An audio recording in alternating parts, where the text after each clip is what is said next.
Housing and Policy Committee this evening. If you'll stand, we'll say the invocation and pledge.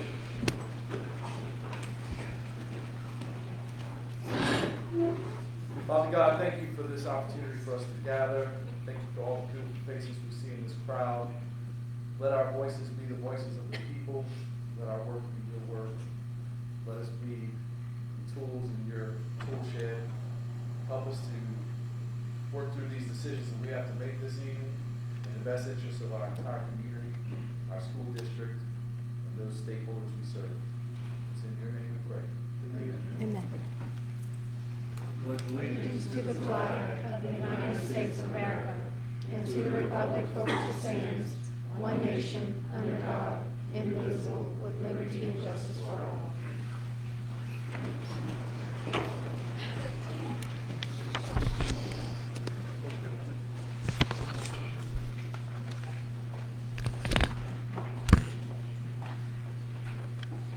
Let the record reflect myself, Vice Chair, is present.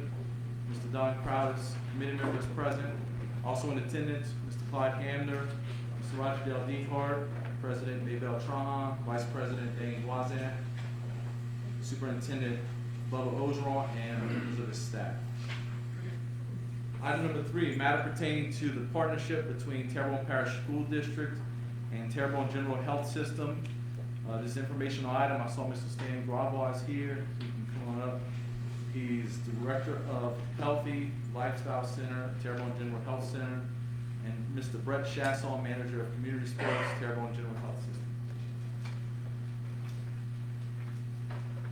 Thank you all for giving me the time. Again, for those of you I've not met, my name is Stan Gravois, but I will correct something. I am not the director of the Community Sports Institute. That is a job that I have retired from for about 4 days now.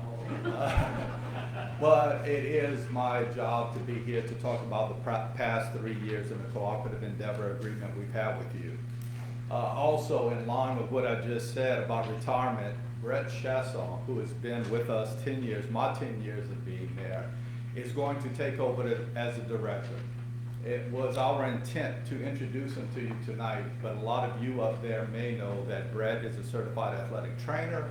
Terrebonne High School is playing a spring football game in about 45 minutes, and Brett Chasson has to be at that football game to take care of kids, which is a great segue of what we've been doing for the last 10 years with the Community Sports Institute. For those of you who don't know, every 3 years there's a cooperative endeavor agreement signed between you guys, the Terrebonne Parish School District, and us over at Terrebonne General. That cooperative endeavor agreement is basically for us to do everything within our power to take care of the student athletes, but even more than that, that moniker of sports in there gets kind of misconstrued a little bit, that it's only about sports, and it's not. I am here basically because we found out 6 years ago that although the teachers sort of know what we do, and I think Mr. Ogeron and his staff, you know, Mark Tarbett, now Mr. Dillard, they've always sort of known what we do, but the board didn't understand what the situation was, so that's why we kind of came forward. We do think it's a formality now. You know, we're here after these 3 years just to let you know. I did give a little pamphlet to Claude that I'm sure he can pass around if anybody wants to see. But basically, I guess it's a Q&A if you would have any questions for us. But our job is to supply you with athletic trainers to make sure that your schools are taken care of.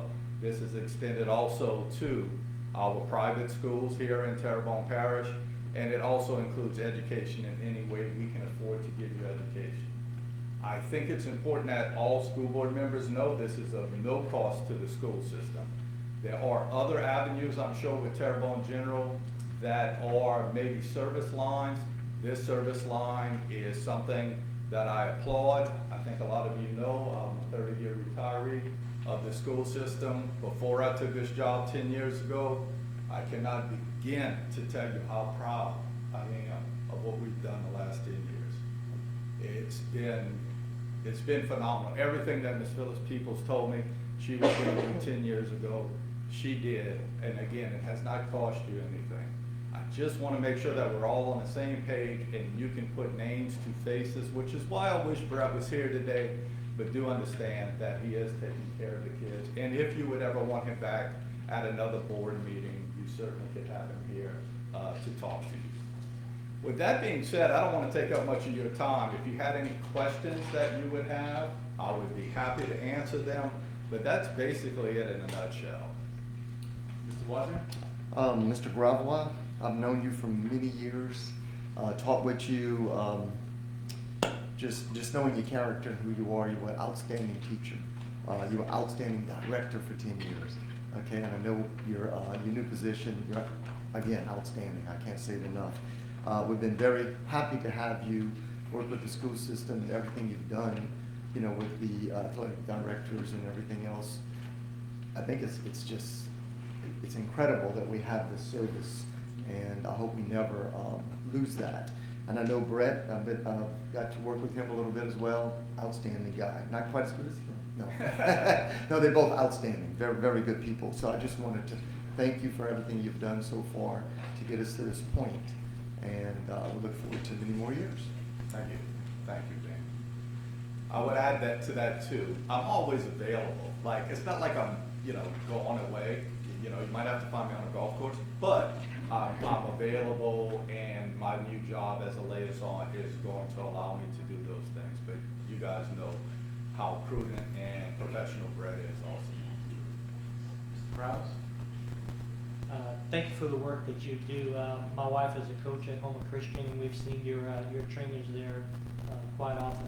One of the things that I wanted to ask is, does your program incorporate any training for trainees? So like students who are wanting to become athletic trainers, do y'all incorporate them into the process? Yes, we do. We have an internship for the summer, but for those of you who don't know, as much as you may, I don't know what the weather is like right now, you may have trouble getting teachers. Certified athletic trainers is now a master certified program, which takes at least 6 years. They are very, very hard to find. We're very fortunate we have young individuals who, again, it was nice to start working with young individuals and see what the future has to hold with them. They're here with us. Their situation is now with the 6-year degree, it's quite honestly easier to go become a physical therapist and make twice as much money, So we have opened up internships in the summer. So any kids from Terrebonne Parish or otherwise that would like to come in and work for a decent amount of money over the summer while they're going to college to become an athletic trainer, certified athletic trainer, we have 2 positions. I must say that one young man who is from one of our high schools here in the parish has already gobbled up one of those positions, and we're looking for one other, and hopefully they come back to Terrebonne Parish to be with us in the future. Thank you. And I would say this too, Brett is our director. Brett is working at Terrebonne High as their athletic trainer. He will not, as soon as we can find another person, but we've been searching for a few months now, and all healthcare facilities that supply to the school systems in Louisiana, and all schools for that matter who hire their own, because LaPouche Parish hires their own athletic trainers, they're having trouble too filling positions, so we're looking to fill those positions. Yeah, Mr. Woodrow? Yeah, just to reiterate and just convey my thanks, Dan. Appreciate everything you do for our schools, and appreciate your friendship as well. Thank you. Thank you, Bill. So I'm glad to see that you're still going to be working as a liaison, but I'm still hoping to see you on Friday nights. Okay. Exactly. Sometimes. Gotta make a cameo every now and then. I'll do that. Listen, and it's been one, you're saying that on your end, it's been excellent on my end. It's been good to keep up with my teachers. I always kind of joke that it's nice to go to the schools. 2 things that I did ask to stay involved with is, one, Terrebonne General honors a student of the month, a scholar of the month, and a distinguished athlete who has to uphold certain standards of the month. I asked that I can still sort of be the facilitator for that. And the other thing is I'm on the board for the Terrebonne Foundation for Academic Excellence, and Terrebonne General puts on the celebration for excellence each year. and I asked that I could still be involved with that because it's been that much fun. I get to do the things that were fun going forward and not manage people as much. So I'm in very, a good place, very happy place. But know that Brett is going to be there for any questions you may have along the way, and you know, Mr. Ogeron knows you know Brett, so he's a call away for anything you might need. Send our regards to Brett. We'll do that. We'll do that. That's it? Yep. Thank you guys very much. Moving on to item number 4, matter pertaining to an interagency agreement between Terrebonne Parish School District and Terrebonne Parish Consolidated Government on behalf of its Head Start programs. Proposed recommendation by Dr. Monica Bro, Supervisor of Special Education. The committee recommends that the board approve as presented the interagency agreement between Terrebonne Parish School District and Terrebonne Parish Consolidated Government on behalf of its Head Start program for the 2023-2024 school year, and further authorize the board president to sign all necessary documents pertaining thereto. Motion? So, Moved by Mr. Crowder, seconded by myself. Public comment. Public. So, Dr. Bro, you want to Yeah, speak on Miss behalf? Diane Powell called us this afternoon and she sends her regrets. She got sick this afternoon. She does plan on coming to the board meeting when it's brought up again. I know Mrs. Beehort's looking forward to talking to her at the board meeting, so. But she plans to be here at the board meeting. Outstanding. Thank you. Mr. Crowder, any questions? No comments? I have none myself. Thanks. Hearing no objections. Oh, yeah, go ahead, Mr. Dr. Brooke, any details about the expansion of the same? It should probably be about the same. She said they're still working through the hurricane repairs and things like that to get the centers That's open. fine. It wasn't about the question I ask every year. She's gonna get this thing on. Yeah, but she's still trying to get some of her centers opened. Yes, that's all I'm asking. Okay. Thank you. Any other board members? Any objections? Hearing none, so ordered. Moving on, matter number 5, matter pertaining to Louisiana Department of Education's comeback campuses. This is an informational item from Ms. Sandra Rose, our Chief Academic Officer. Good evening. We just wanted to let you know that the State Department went out and about into all of the different areas and gave out 41 different awards for Louisiana comeback campuses. These are for schools in the state of Louisiana who increased their percentage of proficiency and mastery and above, the proficient students, and decreased the percentage of students who were unsatisfactory. And we had one school that made that in both ELA and math. So Dr. Kay Brumley came and visited them, and that was Village East School. But then we received a letter just a couple of weeks ago with some little banners for all of the other schools. We had 8 more, 4 in ELA and 4 in math, who did the same thing, and they were named Louisiana Comeback Campuses. So our ELA campuses were Coteau Bayou Blue, Houma Junior High, Legion, and Lisa Park. And our 4 math ones were Grand Caillou Elementary, Grand Caillou Middle, Honduras, and Montague Middle School. So we were excited and we wanted to share that news with all of you. We are going to invite them to come to the next board meeting to be recognized in front of all of you. Mr. Watson? You mentioned 41 total, so are we 8 of the 41? 41 total that did it in both ELA Oh. and math, and we had 1, Village East. And then there were 155 schools who had it in one or the other, and we had 8 of those. Yes, absolutely. Anybody else? Thank you, ma'am. Thank you. We always appreciate your information. No further business. Motion to adjourn. Second by myself. Public comment? No board members? No objections? Now I'll turn the meeting over back to you.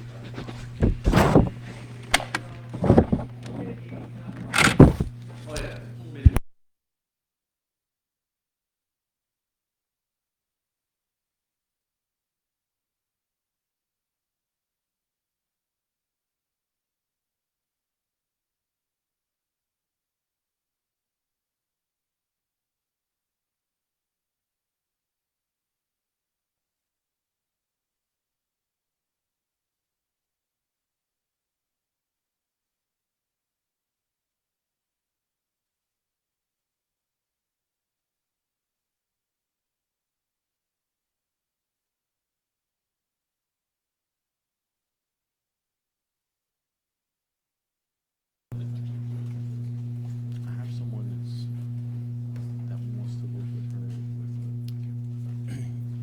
Okay, I'll call it to order the Finance, Insurance, and Section 16 Lands Committee.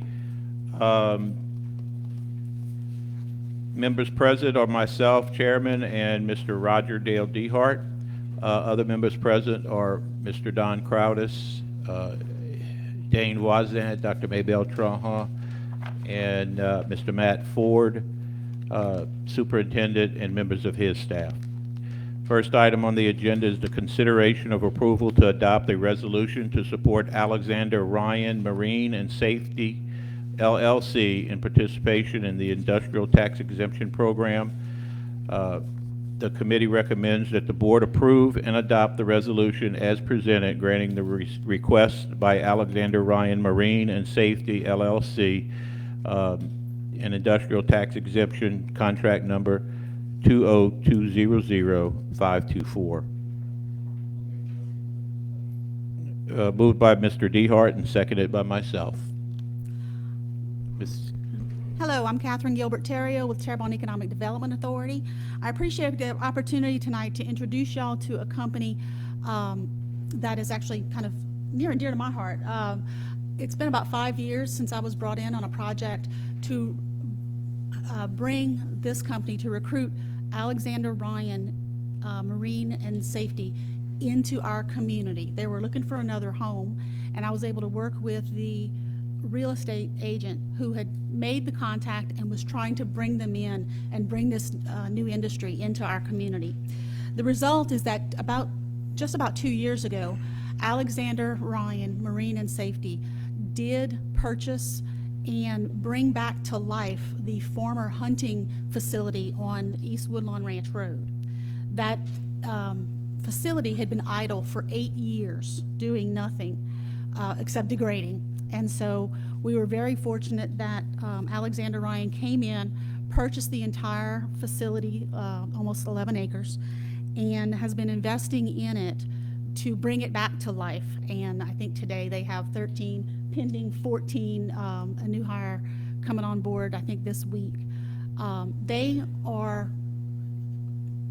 They manufacture lifeboats, lift boats. They refurbish and manufacture the personnel baskets. They make safety signage. Kind of, if there's anything you want in the safety realm, you can probably get it from Alexander Ryan. And the facility there on East Woodlawn Ranch is also designated as their international shipping hub. So when we look at a company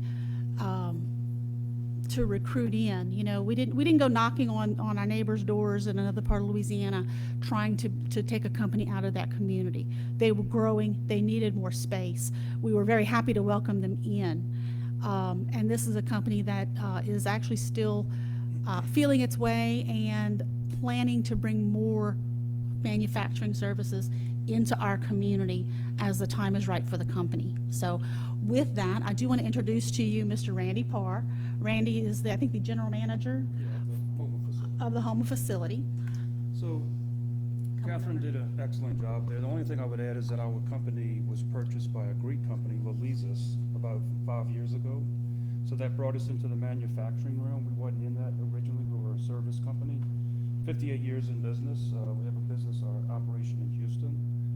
And we were in St. Rose 2 years ago, but we decided to move to Houma because of the bigger space and the good deal we got on the property and things of that nature. So we're excited to be here. Any questions you might have? You know, I'm kind of drawing a blank as to what you might want to know about us, but you know, we're adding jobs. We did beautify this facility quite a bit, and we're looking to do more in the future. So, you know, right now, like we're going to be up to 15 employees hopefully tomorrow. Oh, okay. And I would say within the next year to maybe 2 years, we should be up to maybe around 20, 25 as we bring more of our products in from other parts of the country, the world, and assemble them in our facility. And the facility we use is to distribute products to the United States. So it's kind of a hub for us for the rest of the country. Does anybody from the general public have any questions? Mr. Dehart? Thank you. Sir, this is not going to decide for or against you, but the employees you have now, are they living in our area or in the surrounding area? Absolutely. So we have That's great. 2 in Thibodeau and the rest in the Houma area. Yes. I hate to say it, but I'm the outsider. I live in Harahan, so I drive every day down. But other than that, everybody is local. Don't take it the wrong way. You drink the water, you're gonna stay here. You know what? I never came to Houma before. I mean, I'm starting to like it, honestly. You know, I really am. I'm sleeping there. We've got a facility above Yes. our office that is set up for probably 15 people to stay. So, That's great. so when our Greek people come in, they stay there. Well, you're in a great place to work with the oil field, because I used to work on offshore crew boats, and I used to haul that stuff that y'all make. Not to say y'all made, but it was made in those baskets. Many of them landed on the back deck of the crew boat that I was running, but I'm just saying offshore, going 200 miles, so you're in the right area for growth. That's one of the reasons we moved there, is we wanted to be closer to our customer base. Well, I want to welcome you, and like I say, it's not about where they live. I was just curious Sure. to see how many, because the more families come in, they may have children that come to our school system too. Absolutely. And we have a good school system, very proud of it. Well, we're glad to be here. And I Thank think you. That's all I have, sir. Any other members of the board? Mr. Ford? Mr. Poor, I met you about 2 years ago. I don't remember exactly where it was with the situation. Open house maybe that we had? We had an open house event down there we had public officials come to the grand opening of the facility. Some state senators, I believe, were there. That may have been it. I think I was helping out Joel Watson at Workboat Electric, and we were talking to you guys, and they were telling me you were coming into town, and I was just doing some consulting for him. But I remember that building, and we went past by there and looked at it and saw what you guys had already done after, just a couple of weeks of being there. So I was excited that someone was actually moving into that building, because, like you said, Hunting had left, 8 years ago, and they just packed up and left. They moved to 311. They didn't care about that building anymore, and it just kind of started being an eyesore. And you guys, across the street, Saya, across the highway, there's a lot of other small businesses, and it's kind of, getting that business, that industrial center going again. So I'm pleased to see that. So I hope your business does well. I'm gonna be honest, I'm one of the biggest challenges businesses face when they come to the board to get the ITEP, because I'm always critical and always concerned about what they're doing, especially businesses that have been around for a while, and I don't really see the work that they're doing, but then they come to us once a year and ask for ITEP. But I'm confident you guys are going to do what you need to do, and you're going to keep growing and employ some of our our people, our constituents, our stakeholders, and I'm excited for that. So thank you. Thank you. And you will be back for the board meeting, correct? Yes, sir. Okay. Any other board members? Any objection to the motion? Hearing none, the motion passes. Thank y'all. Thank Good you. luck. Item 3, matter bearing upon group health claim statistics. Mr. Lynn Fontaine.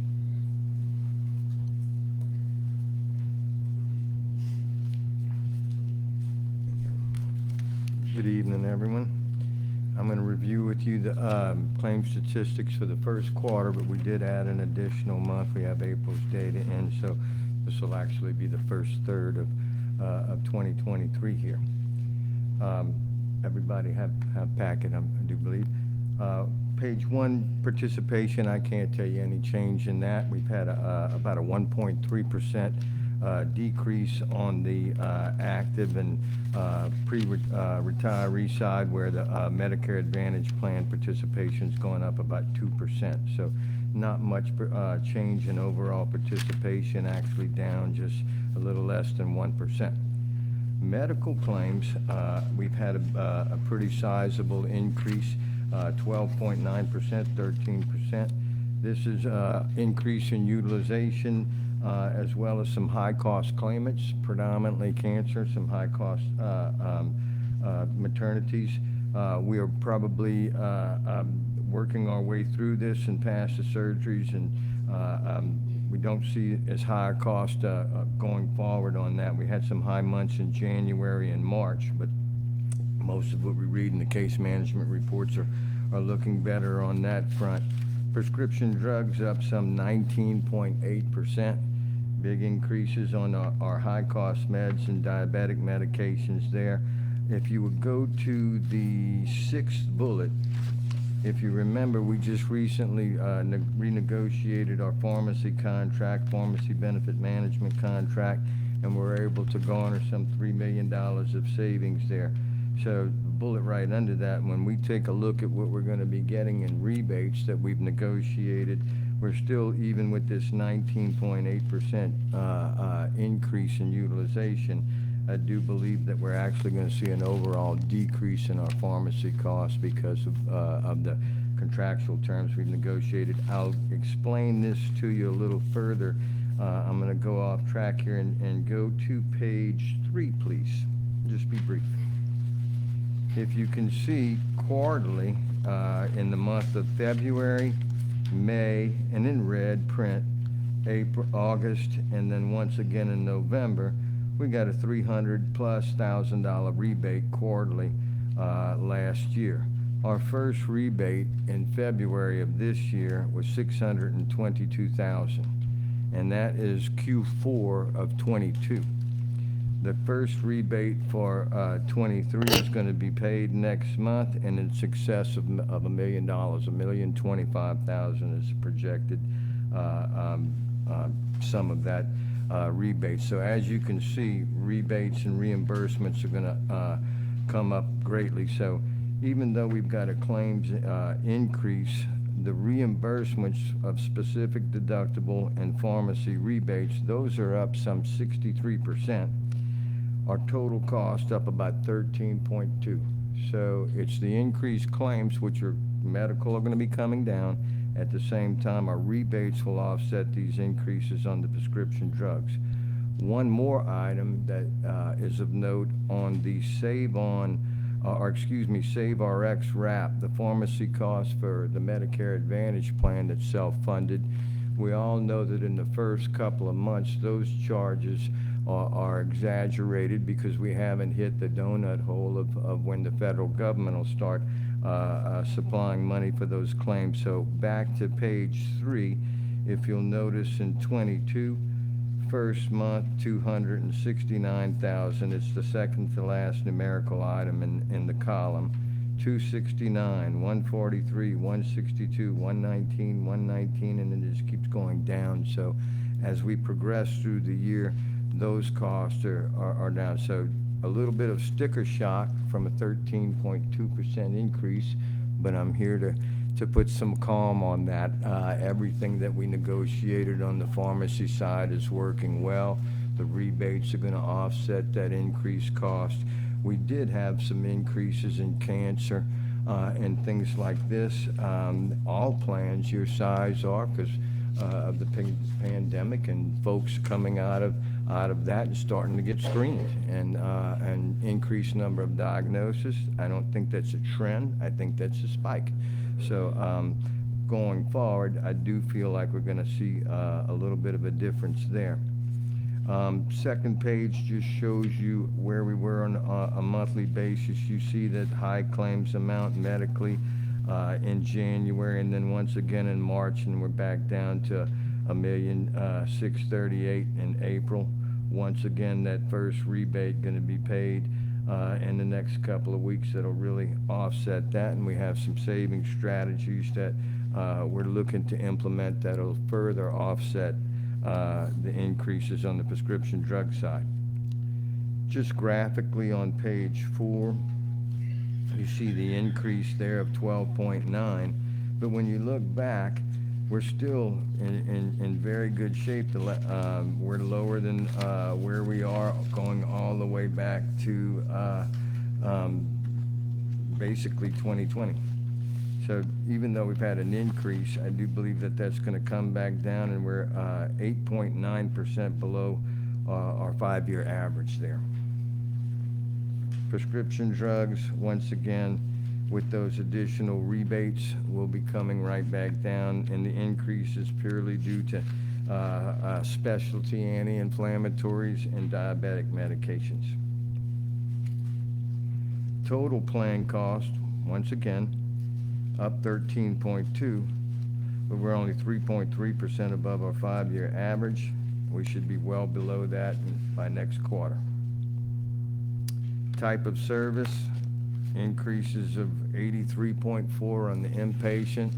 That's the premature infants and our high-cost circulatory and cancer surgeries there.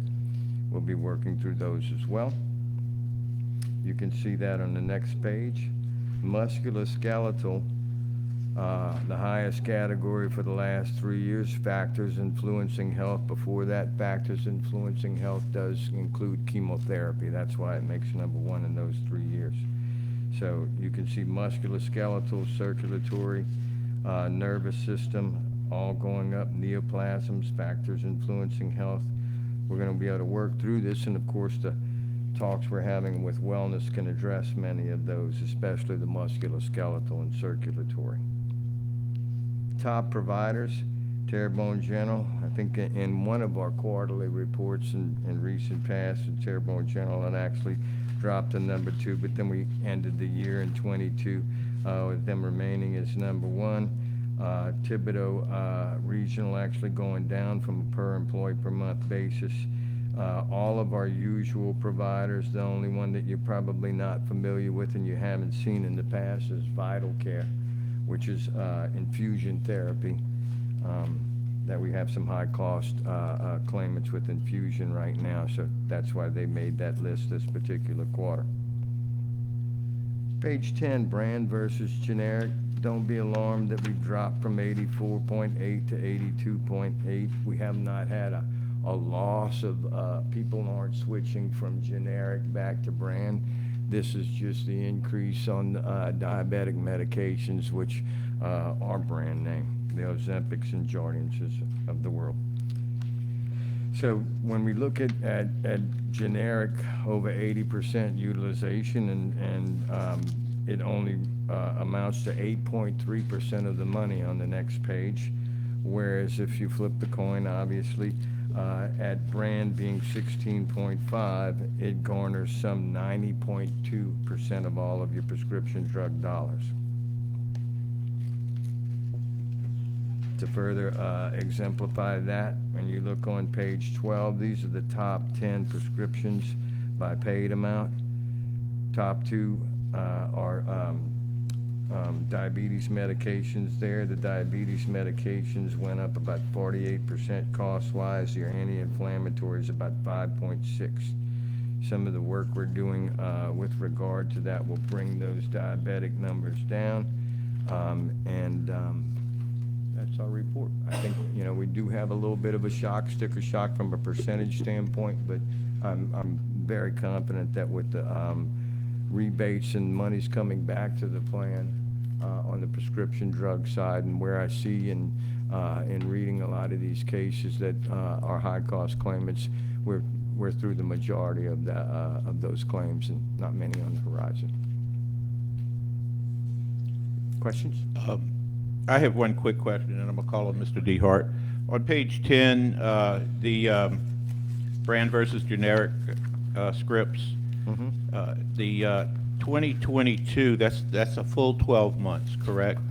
And then the 2023 is just for the first quarter. That's not prorated. That's the actual number.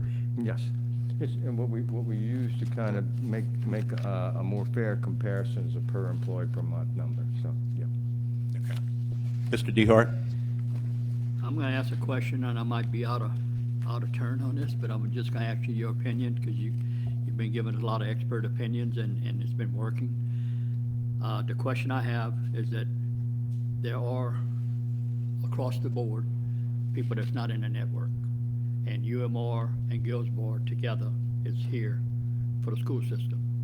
Do you foresee it's working as good as we had before?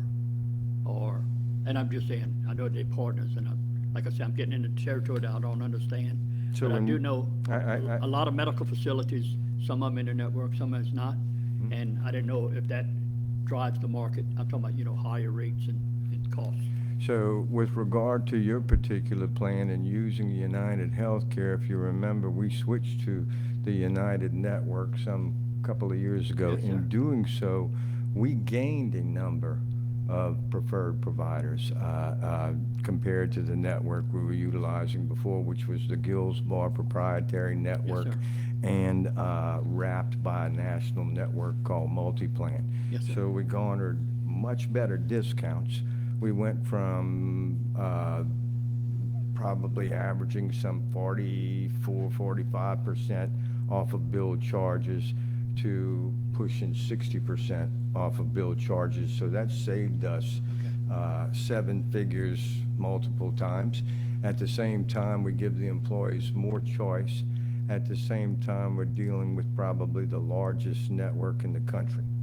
All providers have the opportunity to join the network, okay? Whenever we've seen basically any kind of hole in the network from any type of therapy, we get the provider relations people down here to talk to them. So when we look at statistics of in-network versus out-of-network, you're well into the high 90s that probably some 98, 99% of all of our claims paid are in-network. And when you can do that, that's when you're running on all 8 cylinders. Okay. I never experienced this, and it's not just by me. I was just wondering, because we're the biggest employer in Terrebonne Parish. But I do know one of our hospitals, I'm just in using contract services, which we're glad to have the service because everybody's shorthanded, okay? So I'm not being negative with my comment, just that plenty of that contract service is not in the network. And I was just wondering if that was driving anything that we need to be alarmed about. The world is what it is, and the resources we have is what it is. So that's why I was asking a question. Thank you, sir. Thank you, Mr. Chairman. Mr. Ford. So I generally love statistics, and I love hearing about numbers, and I'm gonna be honest with you, a lot of the times whenever you're going over this, I'm just like glazing, because it's so much that I don't understand. But this is why I'm saying this. Our employees know the benefit to us paying their insurance for them, and their families know.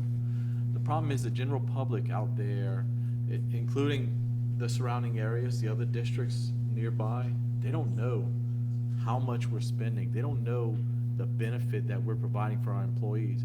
And I think from a retention and a recruitment standpoint, we need to be touting about this a lot more than we are. So, not to give you more work or anything, but I would love to see if we could partner up and just create a small 5-10 minute video going over what we're providing and putting it out there for people, not just for our employees, not just for our community, but for the surrounding communities. So when we do start recruiting, or we're trying to get, you know, retention and recruiting going, we can say this is what we're doing with the money that, you know, that we're getting from the district, from the people in this community, from our stakeholders. Because all I hear on a daily basis is, and believe me, I'm always trying to get people to come over to Terrebonne Parish, and the first thing they talk about is pay. And I'm saying, well, do you realize how much we pay with regards to insurance, and how much this district, you know, puts on our own backs and our own shoulders to carry for the employees? And like Roger Dale said, we are the largest employer in this parish. So I would love to see if you could just do, you know, it doesn't have to be you, but someone with your firm, because I just don't think we have the resources here in the district to go through this type of, you know, statistical data and really drive home that message. If we could have something like that, I think that would be great for us. And I'll provide you with some benchmarking too, so you guys can, and we do that periodically, but, you know, being you're saying that, it's probably time for you to see how you compare to other districts nearby, and the Office of Group Benefits as well. Thank you. Anybody else? Okay, thank you, Mr. Fontaine. Appreciate your monthly updates, or quarterly updates. Item 3, or item 4, Mattaparing upon group health insurance updates. Curtis Costranson. Thank you, Mr. Chairman.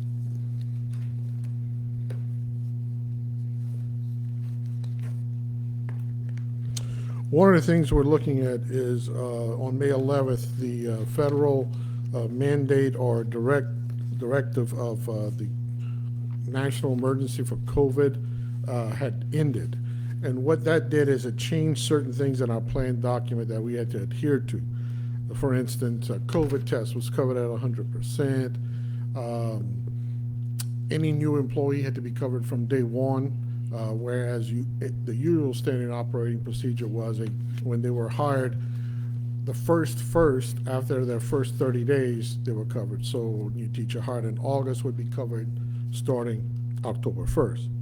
Well, with the COVID mandate, if they were hired today, well, let's say May 10th, they would have to be covered May 10th, which means we would have had to go on and taken, if they had family coverage, that is, premiums from them at the beginning. And as you all know, if those of you who've worked as teachers, your first check's usually a skimpy check. So taking that money out was sometimes a bit surprising to them. Since this mandate is now expired, all we're doing is going back to the usual standard operating procedures. Now, COVID vaccines is part of the wellness package, so as a vaccine, it's covered at 100%. But COVID tests will be covered under our pharmacy plan now, not at 100%, but it will be covered. And people who are hired will have to wait for the first. Somebody hired today will be hired 30 days. July 1st will be their starting date for health insurance. So that is going on. We also made a change in for urgent care. Urgent care was treated like an emergency room visit because it is more expensive than a doctor's office visit. However, it's less than an emergency room visit. This was brought up to us by a principal that we need to do something here because teachers do utilize urgent care quite a bit. They will take their kids or themselves to urgent care after work. That way they don't miss school, or they'll go on a weekend. So what we did was we did some research, ran the numbers, and found a lot of people who do cover urgent cares cover them with a $50 copay, and that's what we're doing. So someone's not going to be paying their deductible and whatever the expense is out of pocket for urgent care. They will just pay, if they have Plan 1, $50. If they have Plan 3, they will pay the bill and get reimbursed at 100%. So that's the change we made on urgent care. And the other item is we're putting a prior approval on what they call GLP-1s, which is like Ozempic and Mounjaro and drugs like that. Any questions? All right. Curtis, explain what the prior approval will encompass. That is basically when someone goes to the doctor, gets a prescription. They'll go to the the pharmacy to get the prescription filled. The pharmacy will then ask the doctor to send into script care the clinicals showing that there's a medical necessity for the drug. And those medical necessities would be diabetes, what else? Diabetes, and we signed a plan change document with script care earlier this week to include heart disease. And what type of things will it not cover? People using it for cosmetic use, for just weight loss. Is that going to affect a lot of our employees? It should. If they're not a diabetic or have a heart condition that requires them to be on this drug, and they're just using it for cosmetic purposes to lose weight, then yes, they could end up not getting the drug or have to go to a wellness center and pay for it themselves. Now, when you say cosmetic purposes, you're referring to obese people that are taking GLP-1s for weight loss. Right. Correct. Or someone who may not be obese, someone who's maybe under the medical definition of obese or morbidly obese and may just be Well, wanting they to wouldn't lose be taking a GLP if they under. They could be if the doctor prescribed it. Wow. Do you have have you run across cases like that? Yes. There are, last year, we spent about $1.7 million on just the GLP-1 medications. The first quarter, we spent over $800,000 on these drugs. It's something that's being done across the board in a lot of different programs and plans, and we felt at this time we need to make sure that like Mr. Fontaine said, we went up 19% in diabetic drugs alone. So we're trying to make sure those who are taking it for medical necessity.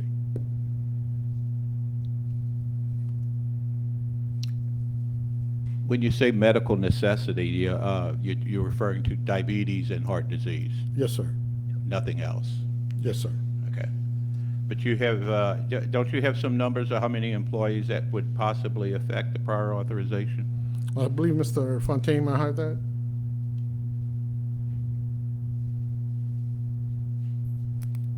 According to current statistics, you have some 165 members that are taking one of these medications without any diabetic history, okay? What'll happen is they're going to get a letter. If they have a diabetic history, they're going to continue to take the medication. If they show medical necessity from a cardiovascular type of treatment, they'll pass the muster. If they're 15, 20 pounds overweight and they got a prescription for Ozempic, they're not going to be able to continue that according to this provision, and being good stewards of your money, we just felt like there were more cost-effective ways for weight management if there was no other medical necessity. Thank you, Lynn. I agree with that. But my question is, what if they're 60 pounds overweight, considered morbidly obese and at risk for heart disease or diabetes? Currently, it is, they have no heart disease and they have no diabetes. If they have no heart disease, they have no diabetes, they will be turned down. Okay. And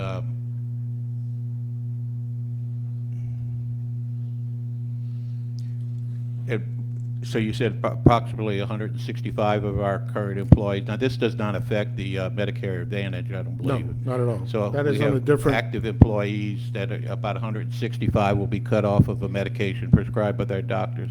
Well, I don't know, some of those will probably be able to get the medical clinicals into script care and provide the information needed. I don't know, we don't know until it happens. But right now, we know that those 165 are just taking that drug.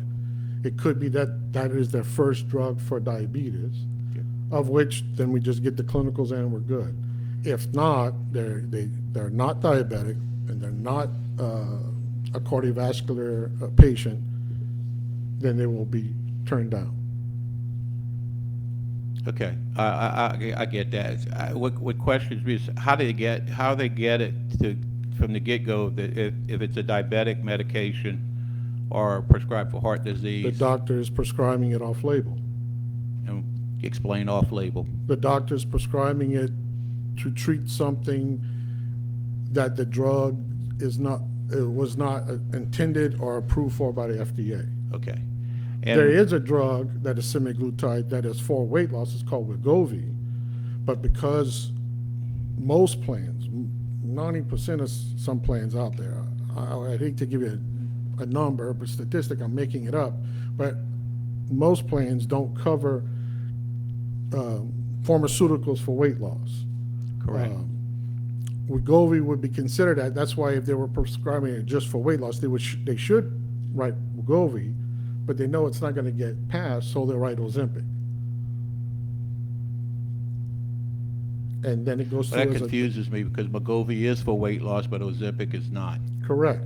So. But the doctor knows Wegovy won't get passed. Oh, the doctor. So he prescribes Ozempic and not a Wegovy. And where do you get those statistics from? That's not a statistic. It's just. That's your opinion. Correct. Okay. What will we do for, under our plan, for those that get cut off from the one of the 4 GLPs that are in our plan? Well, for weight loss, we're working on some wellness benefits to come forward. We're working on one thing that would be sort of like we get influenza shots every year, and the people come to the different facilities and give whoever wants one, it's voluntary, a flu shot. What we're looking at doing is partnering up with some group out there who would come directly to all our facilities. They would go to South Terrebonne, they would go to West Park, they would go to all our facilities, and whoever would want to, one, you would go through a little history. They would also check your BMI, and they would take a blood sample to do a blood chemistry. We're in negotiations now to see what that would look like, and we're trying to get that under $100 a person. And that would at least get us a baseline and get us, we might find some diabetics out there that people didn't know they were diabetic. You might find some people who have high cholesterol who are not high cholesterol. There'll be a PSA in there, so some people might find out they have prostate cancer and not know it. So we're looking at doing this, and it'll be, of course, perfectly voluntary. And we're also looking at another group, one's called Digby, that would help for weight loss and do different things with coaching and things like that. And if we can, we'll work something out with one or more facilities who can give discounts for gym memberships and things like that. So there's a multifaceted approach to wellness and we're trying to hit it from all sides, because I know if someone is obese, if we can get that weight down, it will help in the long run. So we're trying to develop other things to do that without putting them on a medication that we don't know how that's going to affect them later in life. Okay, one final question. Is prediabetes considered a legitimate use for those I would that say are? so, yes. Okay. But we can clear that up with script care. Thank you. Any other members have any questions? Let me go to Mr. Crowdis and then Mr. Ford. How you doing, sir? Yes, sir. So just to clarify, excuse me, just to clarify, if a patient gets a PA from his or her physician, the medicine will be covered by the plan. If the PA says, yes, this person is diabetic, pre-diabetic, or has a cardiovascular system, if they have a cardiovascular issue, correct, it will be reviewed, and if it's, for instance, I'd hate to, I'm not a doctor, so I'd hate to say what those issues are, right, but we have medical people at Script Care who can make that determination and say, yeah, this is a true cardiac patient. okay. We'll allow it. The people at Script Care, they're physicians or PAs? They're physicians and, what's the nurse thing? Nurse practitioners? Nurse practitioners, yes, Okay. on staff to review those issues. Thank And you. we also have them at Gills Board too. Well, Health Comp also have medical staff to look at that. Okay, thank you. Mr. Ford. So I like the idea that you guys are being good stewards of the people's money, and I take a more holistic approach to my health care, and I hope that other people do as well. I don't expect other people to. But I like the idea that you guys are looking into this and following the statistics. The concern that I have, of course, is there's 165. I'm certain there's not 165 different doctors prescribing. No, sir. It's probably the same ones who, that's where the conversation that I would have would start. Now, I'm not saying that that's something that's your responsibility, but of course, our company that handles the insurance for us should probably have those type of conversations. If we see a pattern of the same doctors prescribing these non-diabetic, non-cardiovascular at-risk patients these medications, maybe that's where the conversation should start. So I think what you guys are doing is above and beyond what probably is called for, but I like the idea that you're doing that because it is going to save us money. It's what everybody else is doing out there. Yeah. So, and we do have an over-medication of America. That's plain and simple, especially here in South Louisiana where obesity is a common thing. So keep up what you're doing. I have no questions. I just wanted to make that clear that, you know, it may be unpopular opinion, but that's the way I feel. And I think a healthier America would definitely benefit us. And it's going to start at home. It's going to start within before it starts at a doctor's office. Thank you. Dr. Traha. Microphone. Oh, thank you, sir.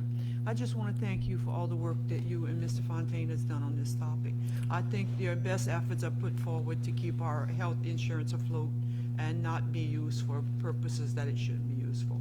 Well, thank you, ma'am. And thank you for turning your microphone to give me a compliment. Thank you. Appreciate that. Anybody else? Thank you, Mr. Constranza. You did a good job explaining all that. Thank you.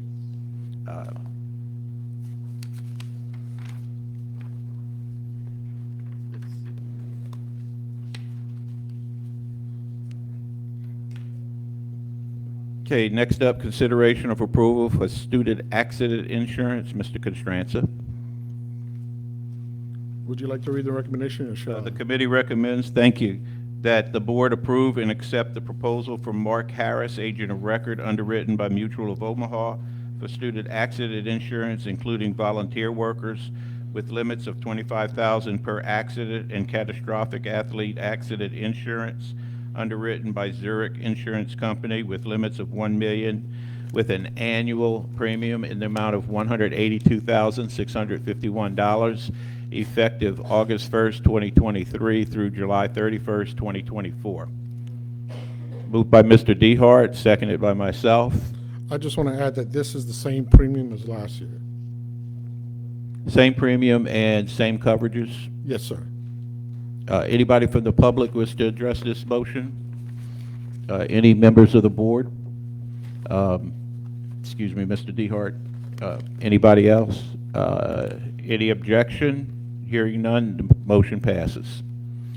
Consideration of approval for excess casualty insurance. Mr. Constranza, the committee recommends that the board approve and accept the renewal for excess casualty insurance from Lloyd's of London, Ambridge, Arthur J. Gallagher of Louisiana, broker of record, covering automobile liability, general liability, errors and omissions liability, sexual abuse, harassment liability, with limits of $2 million per occurrence, with a $4 million general aggregate limit for general liability, $2 million per accident for auto liability, and $2 million per claim for errors and omissions, and $1 million for sexual abuse harassment liability, subject to $500,000 self-insured retention, with an annual premium of $240,000, rejecting uninsured, underinsured motorist liability and terrorism,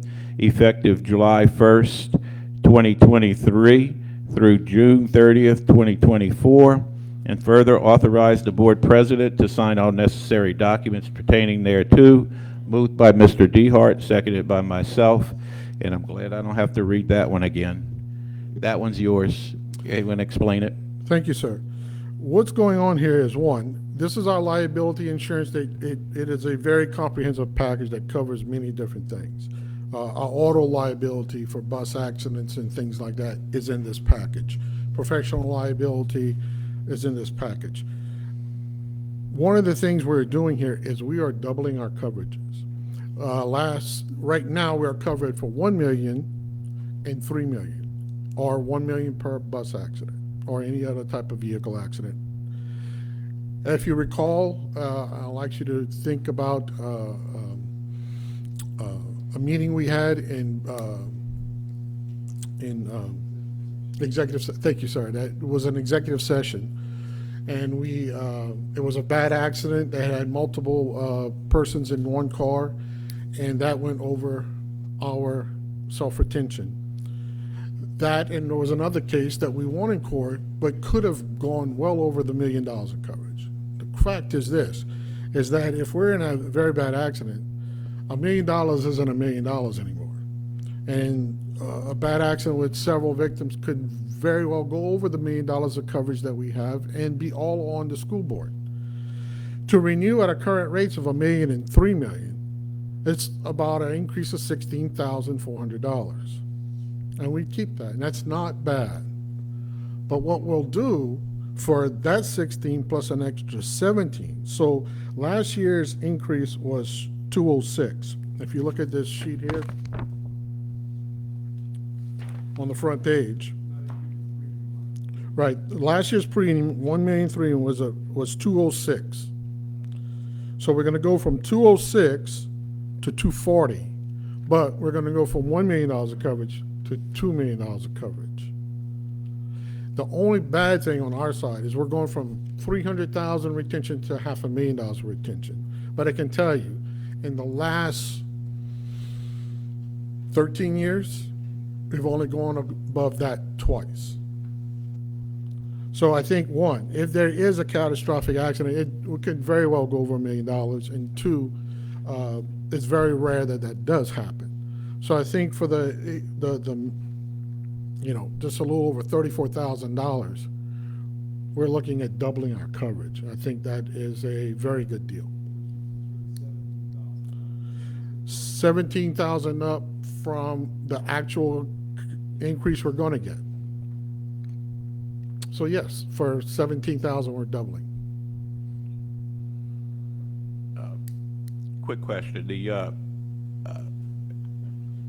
limits of liability, those are doubled then? So the 2 Yes, million sir. went up from 1 million, the 4 million went up from 2 million? Well, we went up from 3 million. From 3, and the general liability doubled from 1 million to 2 million? Am I reading that correct? Yes, sir. All our policies went from 1 to 3. The only coverage that stayed the same is sex abuse. Sex abuse stays at $1 million. They won't touch that. So that would have made it even more expensive. So on a sex abuse case, our limit is $1 million, and that is it. Everything else doubled to $2 million with a $4 million aggregate. Bus accidents will be $2 million per accident. There is no aggregate on that. Any other questions for Mr. Constranza? No, but I think that's a great move. Oh, yes, definitely. Thank you, Curtis. Any objection to the, Mr. Crowdis? Please excuse my ignorance on this, but what are errors and omissions claims? Errors and omissions are failing to do something or doing something that someone sues you for. For instance, you take away their school and they sue you, the public that is, or you don't accommodate a student for certain things that they're supposed to be accommodated for. It could be a 504 issue. So that's sometimes professional liability, or it could also be errors and omission. Okay. And then just the second question, the increase in the premium is well within the budget? Everything's okay with that? Yes, sir. Yes, sir. I let finance know I was looking into this a while back, and when this came in, we discussed it with the superintendent and Ms. Bro, and I think it's the way to go. By the way, it was a pleasure talking with you the other day. Thank you, sir. I appreciate you coming to the Insurance Advisory Committee. Anybody else? Any objection? Hearing none, the motion passes. Item 7, consideration of approval for boiler and machinery insurance renewal. The committee recommends that the board approve and accept the renewal offer for boiler and machinery insurance from Travelers Insurance Company. Arthur J. Gallagher of Louisiana Incorporated is the broker of record, with an annual premium of $13,595, subject to a $2,500 deductible, effective July 1st, 2023 through June 30th, 2024. So moved. Moved by Mr. Dehart, seconded by myself. Mr. Constranza. This is same coverage as last year. It went up $1,378. This is I think something we are underutilizing, and what we're going to do is we're going to have someone from Gallagher, sort of the guru in boiler insurance. Gallagher's going to fly him down, and we're going to meet with Mr. Poisson and Mr. Celestine, and we want to be able to instruct the custodians properly when something like this does happen.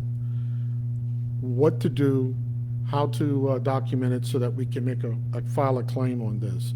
Because it's too good of an insurance to just buy and not use. So we want to try to make sure we utilize this in the future.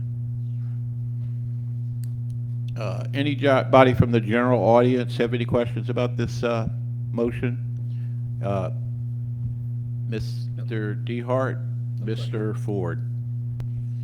Just real quick, is this more for repair or replacement of those boilers? Both. Both? Okay. Not just boilers, but it could be for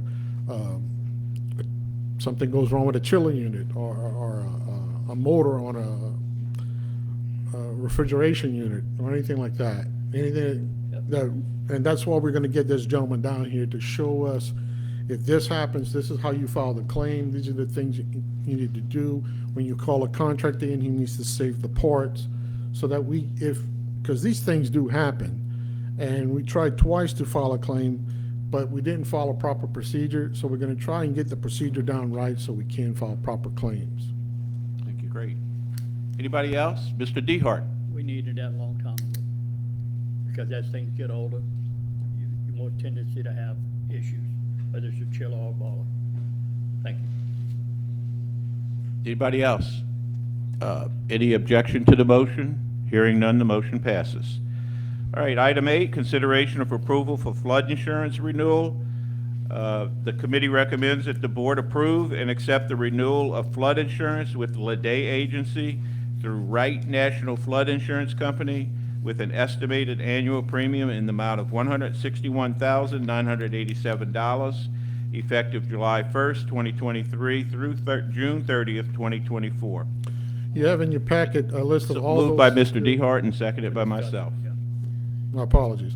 Well, you have in your packet those schools that have coverages, what the coverages are, and the premiums.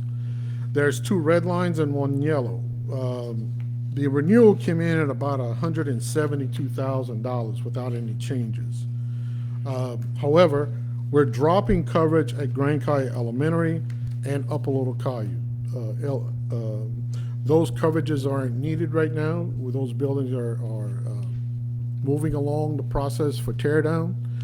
And we are moving children out of the cash, so there may still be some value there while we move forward with the plan there. So we reduced the coverages at LaCache and eliminated the coverages at Grand Caillou Elementary and Upper Little Caillou. So that leaves us with that $161,987 premium. Anyone from the general public wish to address this motion? Mr. DeHart. Yes, sir. You said you're taking off the old Grand Caillou School. Yes, sir. Now we're leasing that building, so is there any coverage? No, sir. The Or the one we tear down? Exactly. Whenever you said the old, I still That one's think been of the old gone. one. Yes. It's We're been talk- old. Okay. Okay.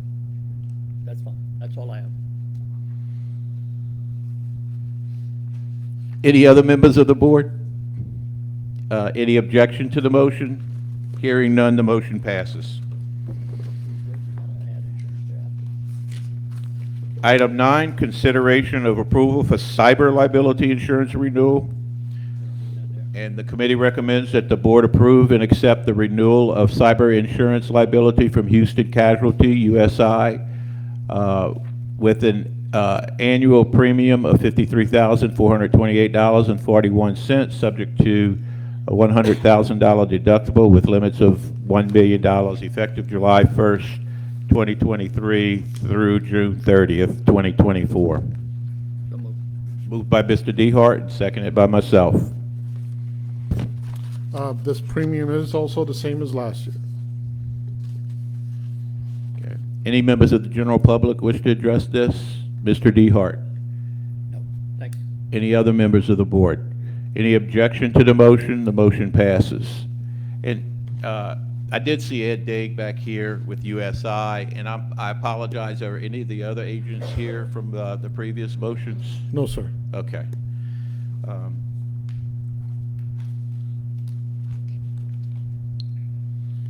Item 10, consideration of approval from the official journal of the 23-24 fiscal year The committee recommends that the board approve and accept the Courier to serve as the official journal of the Terrebonne Parish School Board at the current rates, July 1st, 2023 through June 30th, 2024. Moved by Mr. Dehart, seconded by, that's okay. Only for discussion. Seconded by myself, and Ms. Dugas, could you come up here? She's smiling, so she doesn't question. I know this one's coming every year. We don't have another option. Good for you. That, any member of the general public wish to address this motion? Mr. Dehart, go ahead. Yes. And then Mr. Ford. First thing, I know you said we don't have no other option, but the Hummer Courier is a very poor option because there's hardly no more clients, and they sky high, and you're not getting nothing in return. They're not, if you don't get it mailed to your house, you don't get it. You can't even buy it at stores that used to be in there. So I don't know what the law says. I'm not no lawyer, but no, that's the only one available.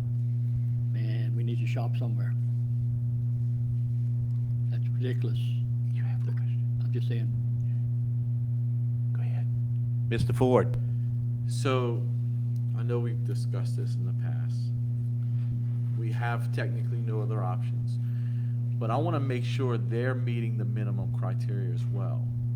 So right now, their readership on any daily given basis is about 20,000. Used to be 100,000. You know, used to be big. Do you know what the minimum readership is for a journal of record? I don't want to lie to you and say I know the exact answer, but I'll get that for you before the board meeting.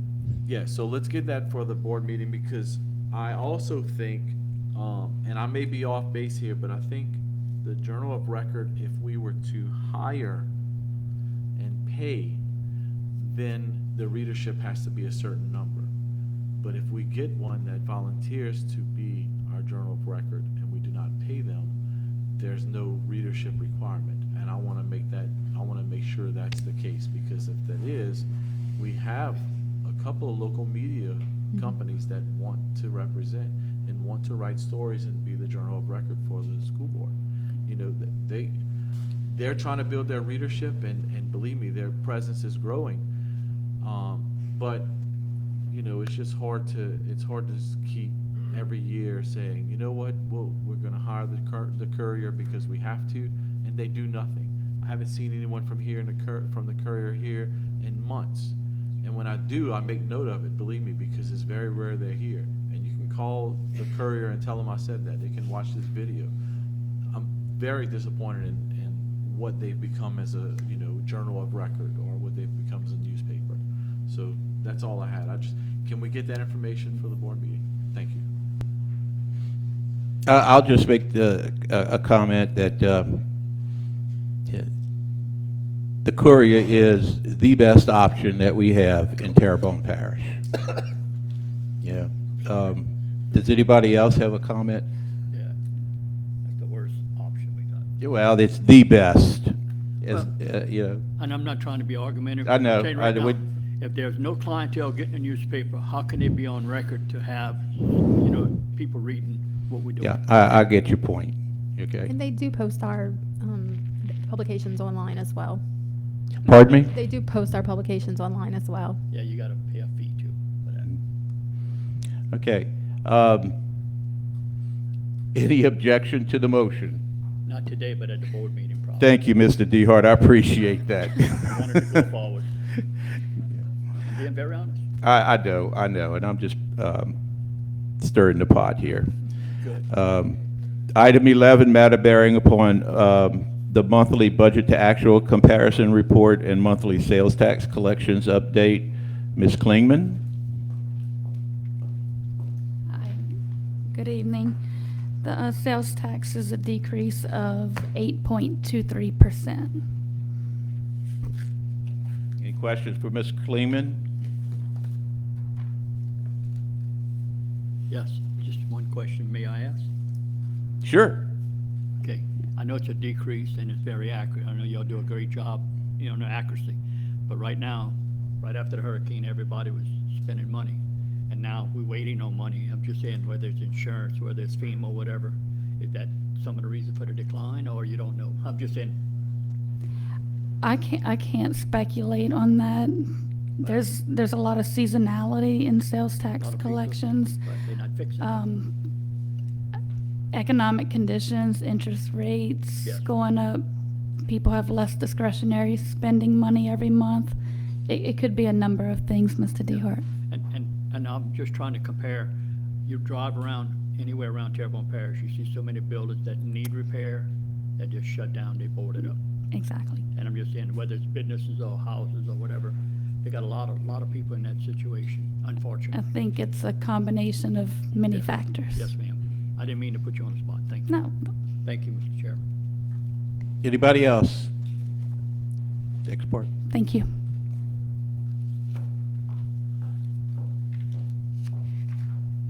Motion to adjourn? Move to adjourn, Mr. DeHart, Yes, sir. and seconded by myself. Any objections? Hearing none, the motion passes.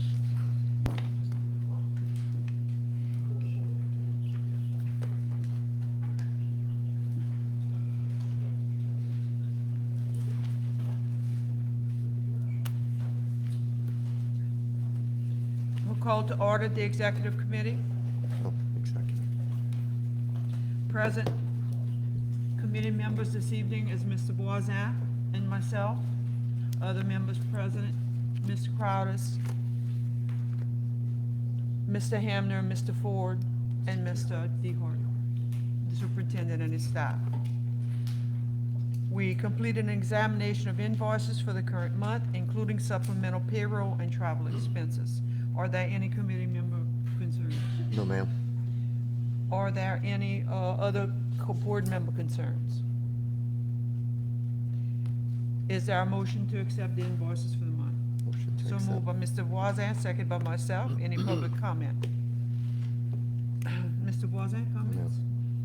Any other board members? Any objections? None heard, so ordered. Adjourn, motion to adjourn? Motion to adjourn. Second by myself. Any public comment? Any public, other board members? Mr. Voisin, I'm sorry, didn't ask you. Ma'am. Any objections? None heard, so ordered. Our final committee meeting for the evening will be buildings. Mr. Voisin. Okay.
Okay, I call to order the Building, Food Service, and Transportation Committee. Present, myself as chair, Dr. Trahan, committee member, Mr. Crowdis, Mr. DeHart, Mr. Ford, Mr. Ford stepped out, Mr. Hamner, superintendent and his staff are all present. Consideration of approval of bus lease agreement between Bayou Land YMCA and Terrebonne Parish School Board. The committee recommends that the board enter into a bus lease agreement between Bayou Land YMCA and Terrebonne Parish School Board effective June 7, 2023 to August 4, 2023 to provide bus usage for the summer camp program, provided buses shall run during normal operating hours on weekdays as needed. Mileage reimbursement at a per mile fee equal to 50% of the cost of 1 gallon of fuel at the time of travel, with a minimum per mileage fee of $2.25 per mile driven, provided and pay bus drivers approved by Terrebonne Parish School Board, provided all necessary insurance requirements are met, and further authorize the board president to sign all necessary documents pertaining thereto. So moved. So moved by by Dr. Trahan, second myself. Any public comments? Did you have a comment? Oh, okay, I'm so sorry. Is this Angie Falgu? I am. Okay, nice to meet you. Same here. Okay, so would I you- just wanted to thank you guys for considering. We've had several years, we've had a cooperative endeavor with the buses, and it's always been a blessing. Last year, of course, the Y was shut down for a little over a year. We sustained a little over $3 million, so we almost have a new facility now, and this is our first summer camp to be able to reopen. So the kids need the field trips, and we certainly appreciate you guys working with us. Okay, so last year you did not have the program. No, and actually, the prior 2 years, because we are a fitness facility, we got shut down twice with COVID. So we were open, and camp started, and then, of course, when you have anywhere from 100 to 300 kids in camp, one catches COVID, everybody ends up catching COVID, right? So we shut down 2 years in a row a couple of times. So we've not had a normal camp up until I this bet y'all year. really excited to start this year. We are.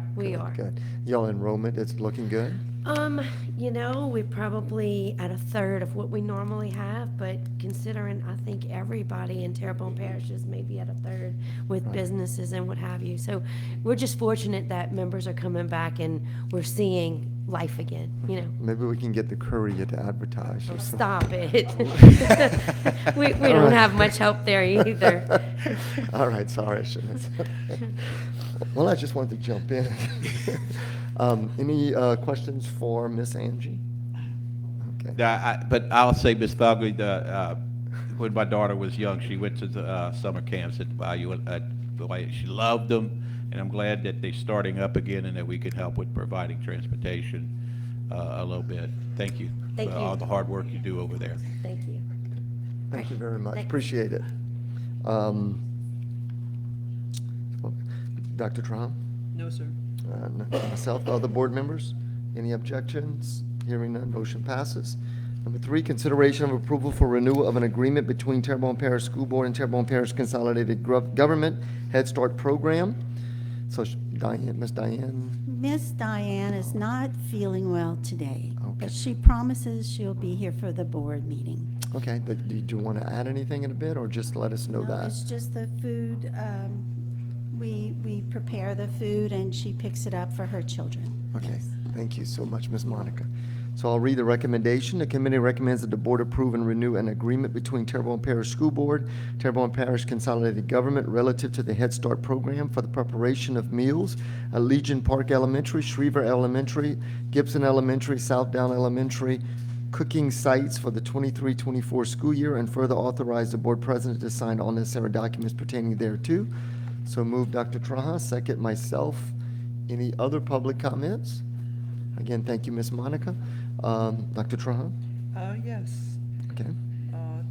No, I corrected my own question. I'm sorry. Okay. Any other board I members? looked at it wrong. Any objections? Motion passes. Thank you. Number 4, consideration of approval for contract renewals for auxiliary services. The committee recommends that the board approve and renew the contracts for services requests for proposals for kitchen equipment repair services, Section 1, and refrigeration repair services, Section 2, from the following vendors for a period of 12 months, July 1, 2023 through June 30, 2024, upon mutual agreement of both Terrebonne Parish School Board and the awarded vendor under the same terms and conditions, and they're listed for you. So move Dr. Trahan, second myself. Any public comments? Dr. Trahan? No, sir. And any other board members? The ones we have left. Okay, any objections? Hearing none? Doesn't feel good to be last, huh? No, I like it. Most people are going. No, it's all good. So motion passes. Number 5, consideration of approval of bids received for maintenance and repair services for the 23-24 school year. Ms. Dugas, if you want to start walking up here. Yeah, and don't go far after that. The committee recommends that the board approve and accept the lowest bids received meeting all specifications for the following maintenance and repair services for the 23-24 school year, and authorize the purchasing department to re-advertise those sections where no bid was received. So moved Dr. Traha, second myself, and Ms. Dugas. Okay, so just looking at it, I was a little confused, but I spoke to the superintendent, and he explained whenever we look at like floor tile, exterior replacement, those things with no bid. it was No like bid a- was received for these specific bids. Right.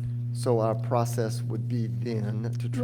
We'll re-advertise it, and Re-advertise. we'll just press on, bidders and, to participate, hopefully. Okay. If one more round of no bids. If there's one more round of no bids, then we'll likely just request quotes as needed if we need to use these services. So we won't have a problem taking care of it. No, It's there just- shouldn't be an issue. Okay, good. Thank you very much. Dr. Trahan? No, sir. Any other board members? Any objections? Hearing none, motion passes. Number 6, consideration of rejection of bids received for maintenance and repair services for 23-24. The committee recommends that the board reject all bids received for the following maintenance and repair services, bids for 23-24 school year, and authorize the purchasing department to re-advertise the bids. So moved. So move Dr. Trahan, second myself. Any public comments? Ms. Alley, you want to, Yes, for explain these the- 2 particular bids, it is a combination of services and materials and supplies. Well, for the second one, for grease trap and sewer sump station services, all 3 bidders that participated scratched out what we asked for and kind of gave us their own unit of measure per se, like we asked for hourly rate. They basically put, we don't have hourly rates, this is what we're providing. So we're just going to rebid it based on how they were quoting us. That way we can tell who the lowest bidder is, because at this point, we don't know who's the lowest because they're all bidding different things. so they didn't really meet the requirements we asked for? They didn't really meet the requirements. Right, And then okay. for the environmental abatement, that one in particular, some had lower hourly rates, but might have higher material rates. So it was really hard to tell, because it could have gone between 2 or 3 companies who the winner was. So we're just, we may or may not re-advertise this one. This is something, when we do big abatement projects, obviously, we go put out a big bid for that particular project. This is just for like little, smaller projects. So we might just request quotes or something like that. Okay, fantastic, thanks. Dr. Trahan? No, sir. Any other board members? Any objections? Hearing none, motion passes. Number 7, consideration of approval of bids received for maintenance supplies and equipment for 23-24 school year. The committee recommends that the board approve and accept the lowest bids received meeting all specifications for the following maintenance supplies and equipment for 23-24 school year, and authorize the purchasing department to re-advertise those sections where no bid was received. So move Dr. Traha, second myself. Any public comments? Again, Ms. Alley. These all look great. They're all there. They look good, yeah. Yeah. Fantastic, okay. Any other board, Dr. Traha? Any other board members? Any objections? Motion passes. Number 8, consideration of rejection of bids received for maintenance supplies and equipment for 23-24 school year. The committee recommends that the board reject all bids received for the following maintenance supplies and equipment bids for the 23-24 school year, and authorize the purchasing department to re-advertise for those bids. So move Dr. Traha, second myself. Public comments? Ms. Alley, is that kind of the same These are thing? very similar. It's hard to determine who the winner was, and then the second one, the building supplies, that one was declared non-responsive due to missing forms. Okay, fantastic. Okay, Dr. Traha? No, sir. Any board members? Any objections? Hearing none, motion passes, and I think that's it Thank for you. you. Good job. Keep I want up to the- compliment Ms. Dugas on doing a good job. She loves to shop, and she finds us the best deals. She does. She's great. Number 9, that would be Ms. Shelley.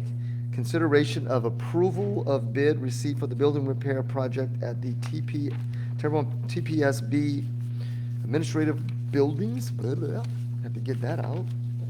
Sorry. The committee recommends that the board approve and wait, where I'm at. I'm flipping here.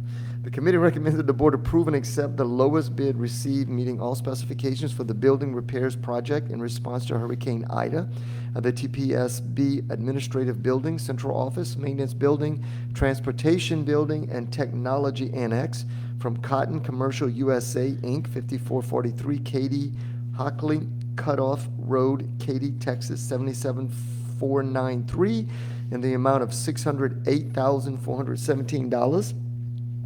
Accept alternate number 1 to modify the delivery entrance landing canopy cover and door at the Technology Annex in the amount of $11,103, and establish a total project budget in the amount of $695,600, funds to be derived from FEMA reimbursement funds, $616,047.30, and local funds, $79,552.70, and further authorize the board president to sign all necessary documents pertaining thereto.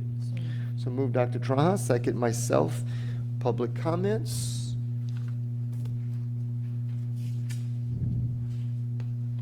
Don't need her up yet. Dr. Traha? No, sir. Other board members? Yeah, I got a quick question. The 79,000, this might be an Adam question, I'm not sure. Is that the our share of the FEMA reimbursement, or is that overage for additional? Technology Annex part. Where's that? Where? That's, The alternate one, says alternate one plus our. I see it in here.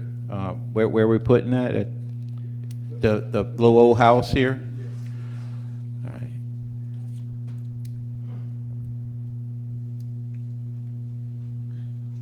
So the 79,552.70 is the our 10% for FEMA? Yeah, plus the 11,000.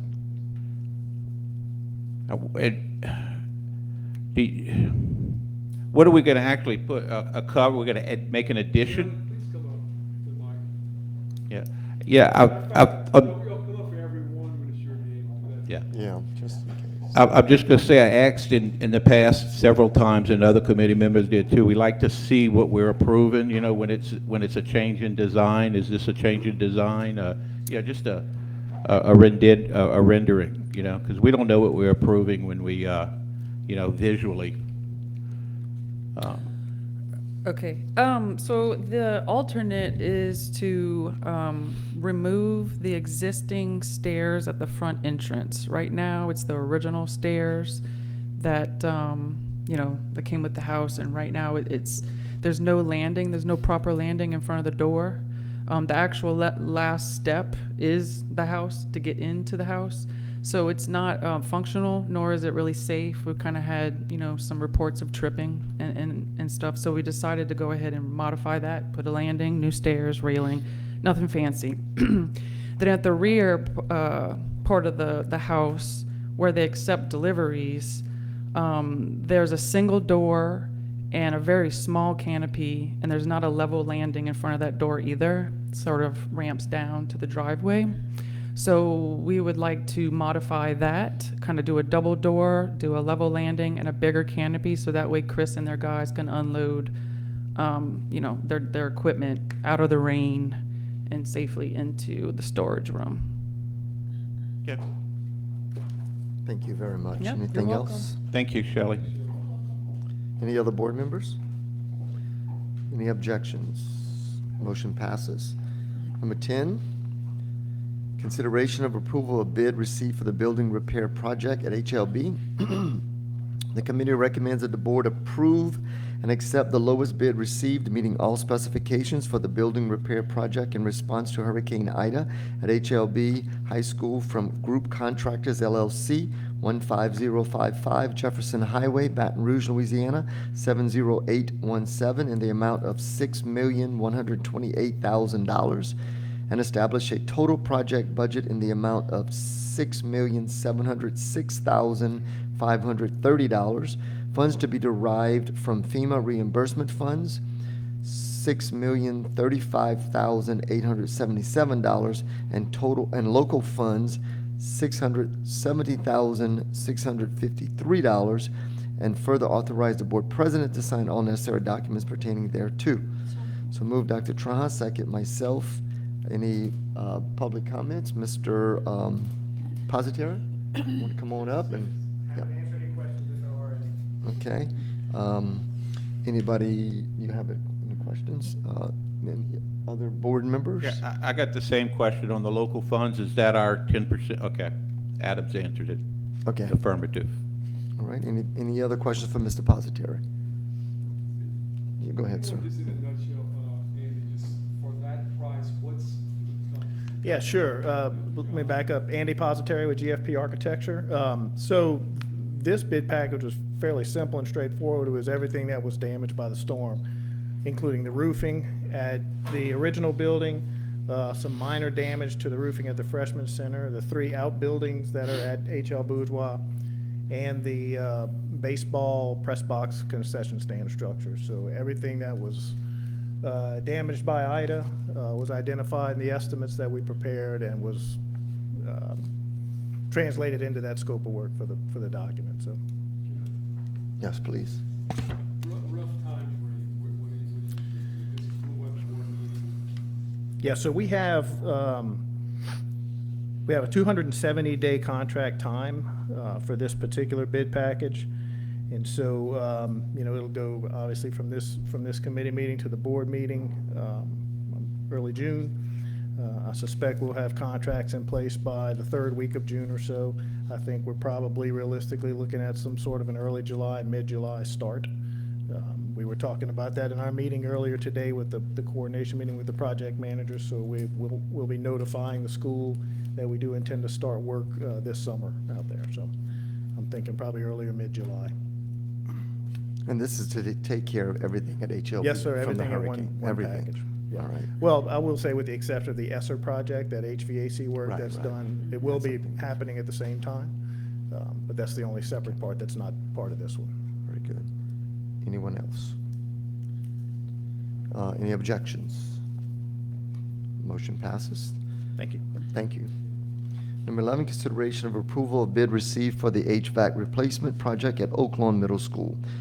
The committee recommends that the board approve and accept the lowest bid received, meeting all specifications for the HVAC replacement upgrade project at Oak Lawn Middle School from Dove Group LLC, 36598 Luke Drive, Geismar, Louisiana, Geismar, thank you, 70334, in the amount of $3,199,000.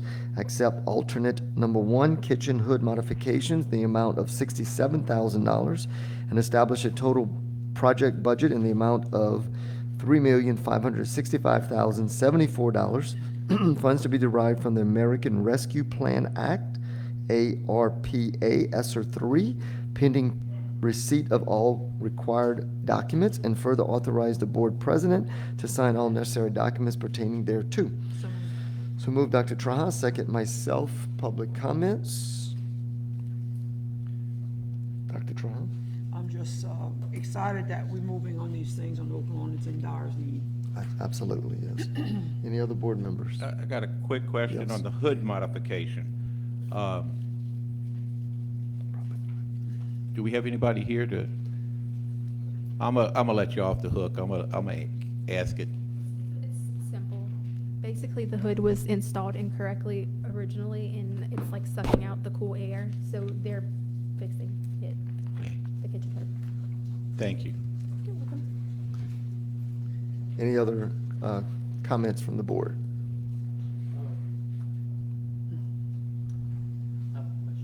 Go ahead. If the hood that was installed incorrectly the first time, why do we have to pay to have it reinstalled?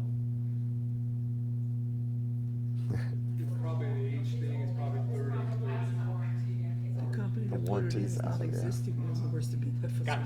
They're retired. Good question. I thought that's a good question. Yeah, absolutely. Let me just say, the only thing that brought it to my attention was, what does the kitchen hood modification have to do with the HVAC? And that's why I wanted to ask about that. Okay. I went to you already? Yeah. Any other board members? Any objections? Motion passes. Number 12, consideration of approval of bid received for the HVAC replacement upgrade project at Elysian Fields The committee recommends that the board approve and accept the lowest bid received, meeting all specifications for the HVAC replacement upgrade project at Elysian Field School from Volute Inc., 313 Venture Boulevard, Houma, Louisiana, 70360, in the amount of $1,908,300, and establish a total project budget in the amount of $2,090,454. Funds to be derived from the American Rescue Plan Act, ARPA, ESSER 3, pending receipt of all required documents, and further authorize the board president to sign all necessary documents pertaining thereto. So move Dr. Trahan, second myself. Any public comments? Dr. Trahan? No, sir. Any other board members? It was split their hood vent in the kitchen, correct? They must have. I was waiting for that. Anyone else? Just a comment. Yes, sir. Much needed, they're hanging on by a thread for the next 2 days, so this one is. It's absolutely. ASAP. And the, when are we looking at having it, over the summer? Is it gonna be done? Yeah, they're gonna start very soon. Okay, very good.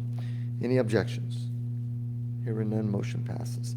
Number 13, consideration of approval for substantial completion of the baseball field at Ellender Memorial High School. The committee recommends that the board approve the substantial completion dated May 8th, 2023 for the baseball field at Ellender Memorial High School and ratify a change order number 2 to extend the contract time by 59 days due to material delays, subject to the punch list upon completion of the punch list and final inspection. Balancing change order and receipt of the lien-free certificate, authorize the release of retainage, and further authorize the board president to sign all necessary documents pertaining thereto. So move Dr. Trahan, second myself.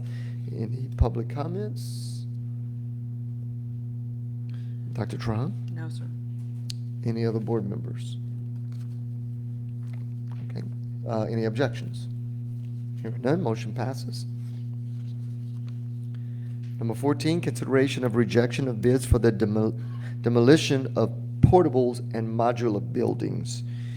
The committee recommends that the board reject all bids received for the demolition of portables and modular buildings in response to Hurricane Ida at Acadian Elementary, Coteau Bayou Blue Elementary, Dularge Elementary, East Houma Elementary, LaCache Middle, Legion Park Elementary, and Village East Elementary Schools due to an administrative error in the bid documents, and authorize the re-advertising of the bid. So move Dr. Trahan, second myself, and Ms. Shelley. Why don't you come and discuss this for us, explain it. Okay, 2 out of the 10 bidders, yes, we had 10 bids, which is good. 2 of them submitted unit price forms, but it wasn't required. Per the instruction to bidders, the architect is supposed to be putting the unit price form that attaches directly behind the Louisiana bid form. If it's not attached, it's not required. They pulled it off, I guess, Facility Planning and Control website and took it upon themselves to fill it out and submit it with their bid. So I guess there was some confusion there on their part. And therefore, when we go to re-advertise or request quotes, we'll make sure that we reiterate that it is not required. Gotcha. Okay. Any other questions? Yes. But everything, I don't get that. Everything else that was required was there. Yes, sir. So you cannot submit additional information. is No, what you're sir. saying. Interesting, okay. Any other board members? Thank you, Ms. Shelley, for now. Any objections? No. Hearing none, motion passes. Informational, how we had the project manager, Volkert. Matter bearing upon update of Hurricane Ida response. Mr. Smith, Ryan Smith. Good evening. I Good will evening. just make this kind of, we always try to give you sort of the 10,000-foot view of sort of what's going on and sort of encapsulate everything. And as I usually like to do is kind of hit the highlights of it and then take any questions that you have. Main highlights are just like last month, we have just work starting. You know, Acadian, we're meeting with all of the principals and the affected teachers and really starting to establish the construction sequencing of where we're going to be at the time and how that's going to affect them, whether it's them packing up their personal materials or, you know, us packing up some textbooks and desks and stuff, getting those moved, like how just coordinating, just general coordination on how we do that. Some of the bigger schools, or more, I should say, affected schools like Acadian, we've done a great job of coordinating with the principal. Ms. Cook has been extremely helpful on giving her opinion on really what she can do at any given time, how many classrooms can come down at any given time, where those kids will be placed during that time so we can get in there and do our construction efforts, and then move them back and forth. I do want to reiterate that you know, that we're going to certainly be on top of that constantly. Me personally, it's going to be on top of that personally, and that you know, that those kind of that you're going to have to expect to get, you know, phone calls of why is my child in this classroom and not this classroom. They're used to that kind of thing, and it's just, you know, bear with us. We're all going to make this through. Really sort of try to promote the fact that you know, that we're getting this work. Actually, I think we're looking forward to those phone calls. Good. So, Fantastic. you know, yeah, you know what I mean? Fantastic. It can be a little bittersweet sometimes, Right. you know, and so we're just trying to prepare really everybody for that. We have a signed copy or signed contract for the Coteau Bayou Blue, East Homa, Legion Park, Village East as well. Legion Park is kind of a bigger one since we have Esser. We have, well, actually what started on Monday, yesterday I should say, is Acadian. The roof started there as well. It's a separate project because we wanted to kind of get ahead of that. But materials have been delivered, and so now we're actively starting there as well. Legion Park will be a combined effort as well. You'll see ESSER funds, you'll see some demolition, some work inside of there, the interior work as well, and then there's a roof project as well on there. Lacache modulars are really blowing and going. We got a notice to proceed yesterday, and you know, we did our pre-construction meeting on Friday, notice to proceed yesterday, so 60 days, that should be done. There's modulars already delivered to the site. They're going to build the site now, the walkways, the ramps,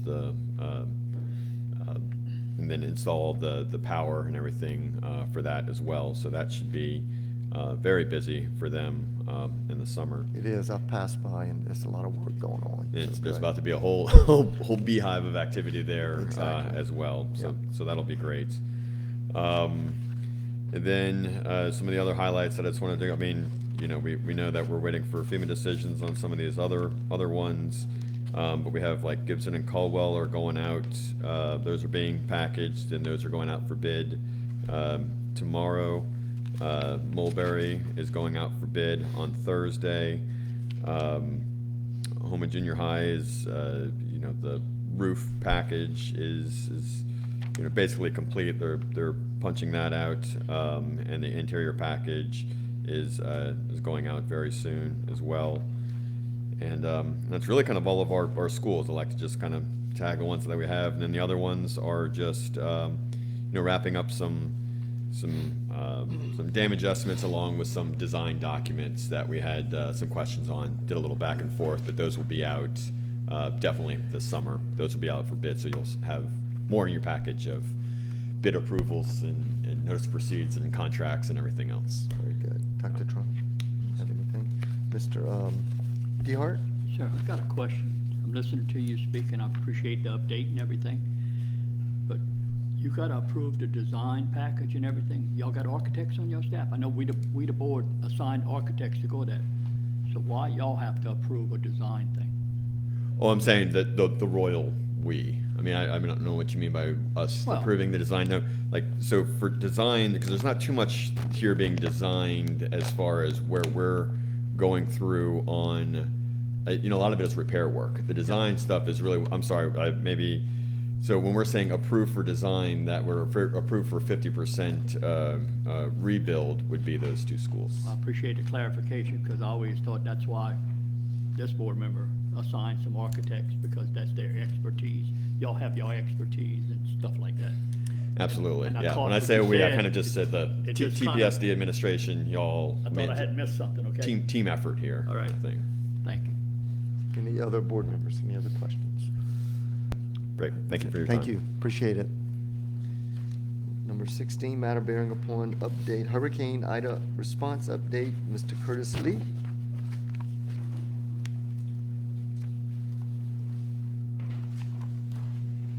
Hey man, how's it going?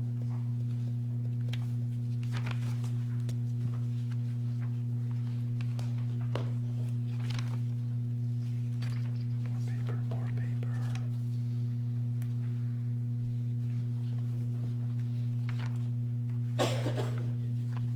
Thank you.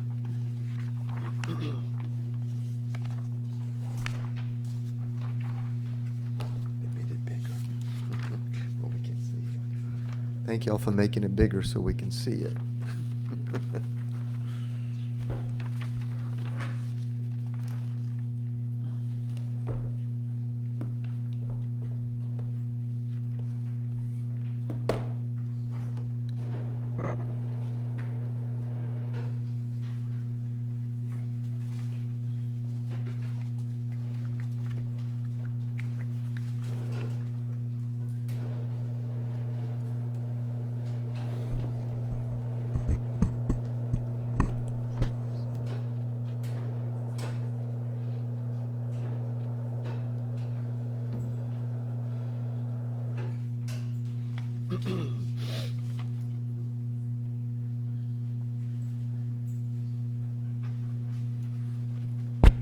Okay, I'm sorry, I'll go ahead and get started.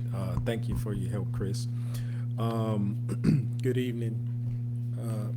Just to touch from our perspective more of what Ryan and Volker have reported to you guys for this evening.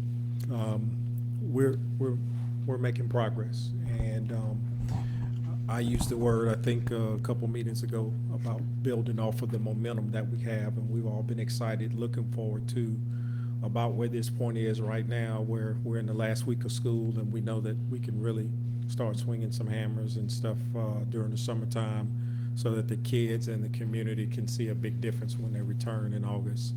And hopefully that's exactly what you guys will hear from the community in your respective districts when they return.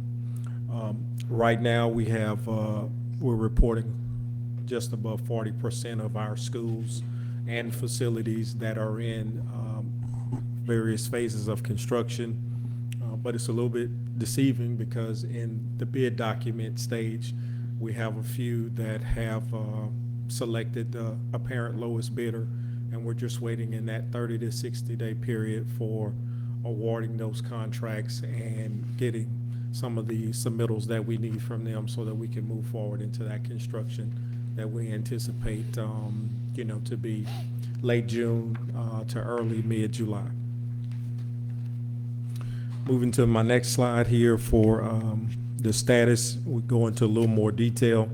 On Bayou Black, we were planning on starting last week, but we pushed it back to this Friday, where we'll start the roof demolition. The trusses have been on site for a couple weeks now, and that's on the cafeteria itself. So with school ending on Thursday, we're looking forward to good weather where we can start that work. Broadmoor, we actually have a meeting there this week as well, and that's been awarded to Delcon so that we can coordinate between our efforts that we have to do at that school. The modulars are not assigned to us, but that work has been ongoing already. Dularge, we got the final approval, and that's been awarded to Cotton, and we look to start on that one early this summer. And just to touch on, not going through each one, but just to touch on, some of the bigger schools that we're looking forward to. We have a meeting that you guys may be aware of over at South Terrebonne High for the gym, and those larger projects that have been awarded. In some cases, we've come a little bit under the budget of what we anticipated by the damage assessment and the architects.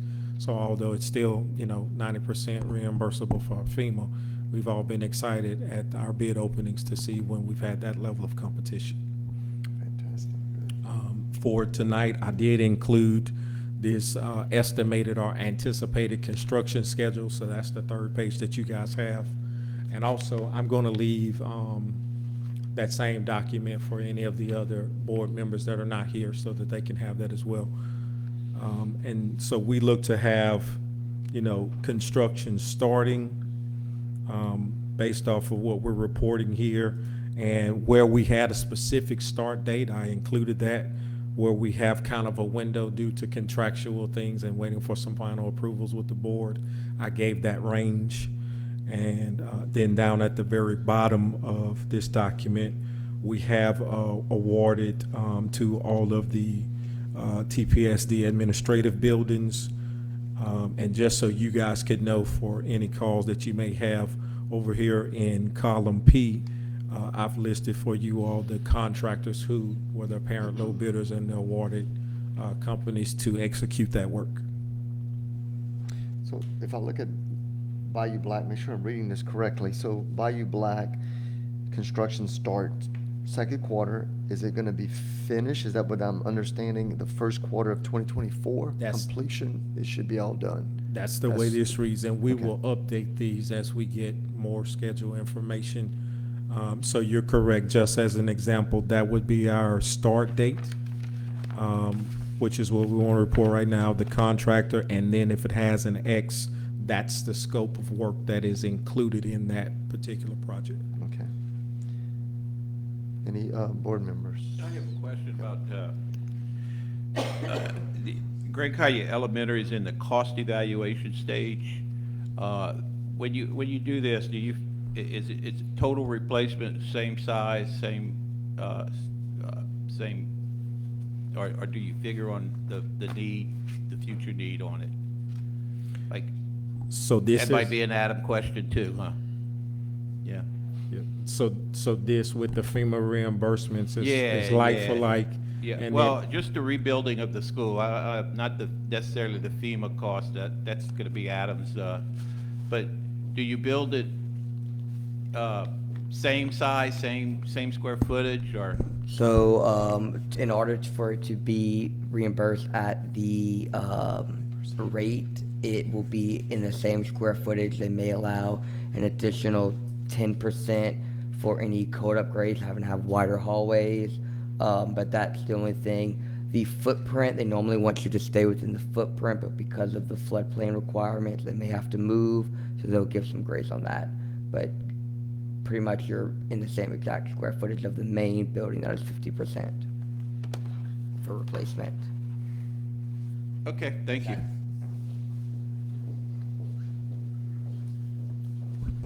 thank you, Al. Any other questions? Any board members? Anyone else? Mr. Ogeron, you have a question? You look like you. Okay. Okay. Okay, thank you. Thank you. Appreciate it.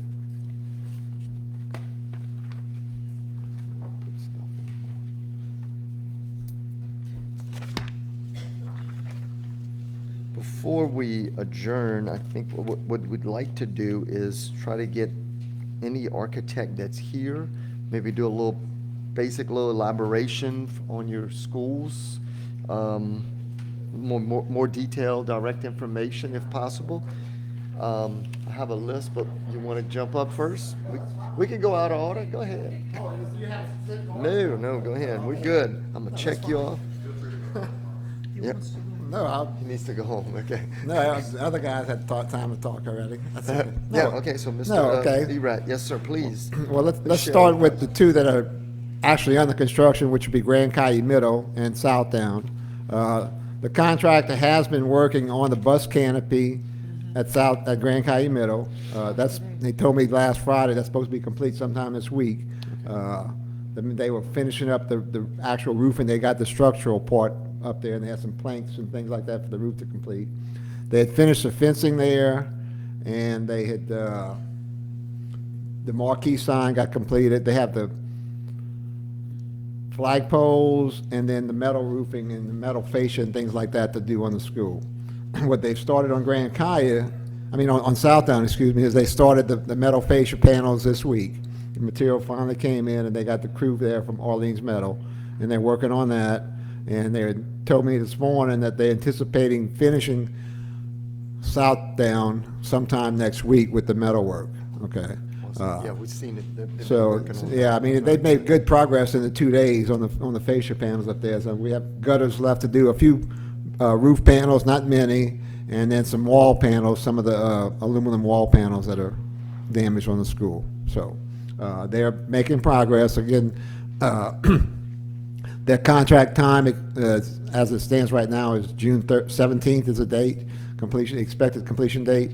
He's anticipating finishing it, what he told me, by that date, and we'll see if weather comes into play with now that the work is actually going on that part. So, but if he gets completed next week, like he's anticipating on Southdown, that crew is jumping on Grand Caillou Middle to finish that metal work there. Awesome. So, okay. On any questions on those particular two That sounds projects? great so far. Okay.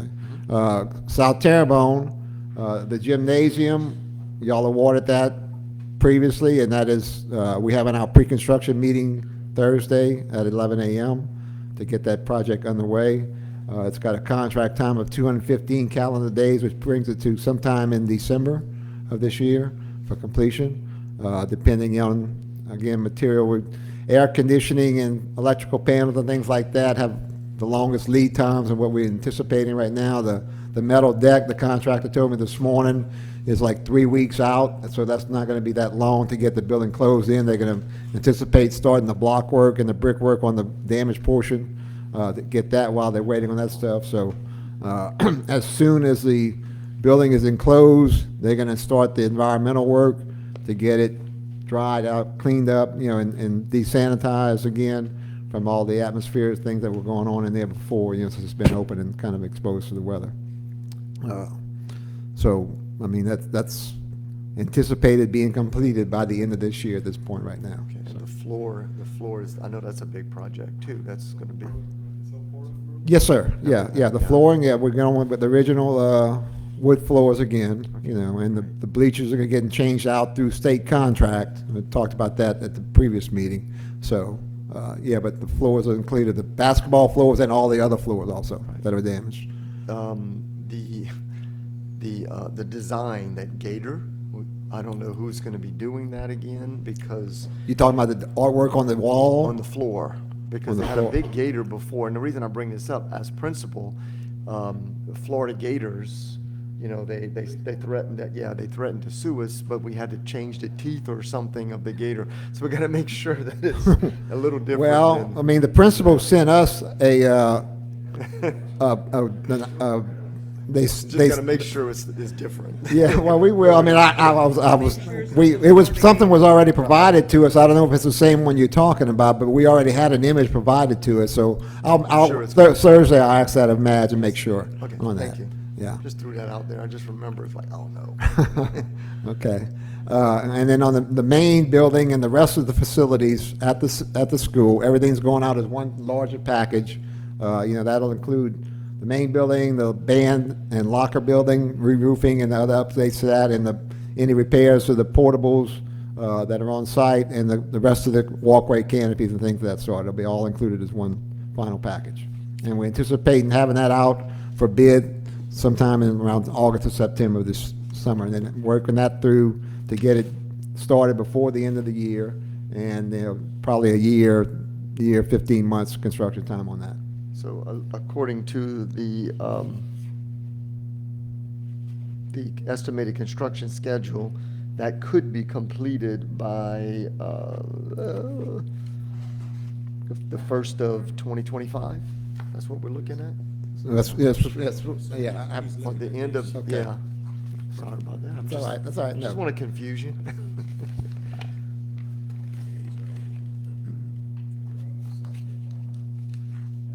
But that's the estimated time.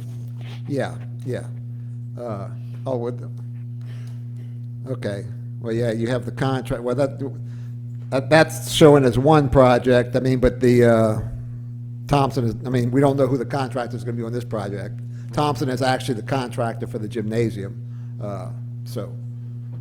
That's For what the we're main looking at. building. Because I haven't broken it Okay, out here into right. 3 different packages. Right, so right. I just was showing the school. Okay, overall yeah, Where we started yeah. to where we think we might finish with Right, the last. so yeah, early 25, we should be, you know, in that range, with the whole thing. Hopefully, totally Correct. complete. And I think the modulars are gonna be out sometime at that, is that the timeframe for that? Right, right. It's gonna work with the timeframe you have set up with the modulars right now. Good. So, 2 more years of right. Right, so, okay. Sounds good. Okay. I like it, exciting. All right, anybody else have a question for Mr. Lee Red? Thank you, sir, appreciate it. Thank you. All right. So we can just take whoever wants to jump up here first, or I can use my list. Miss Shelley.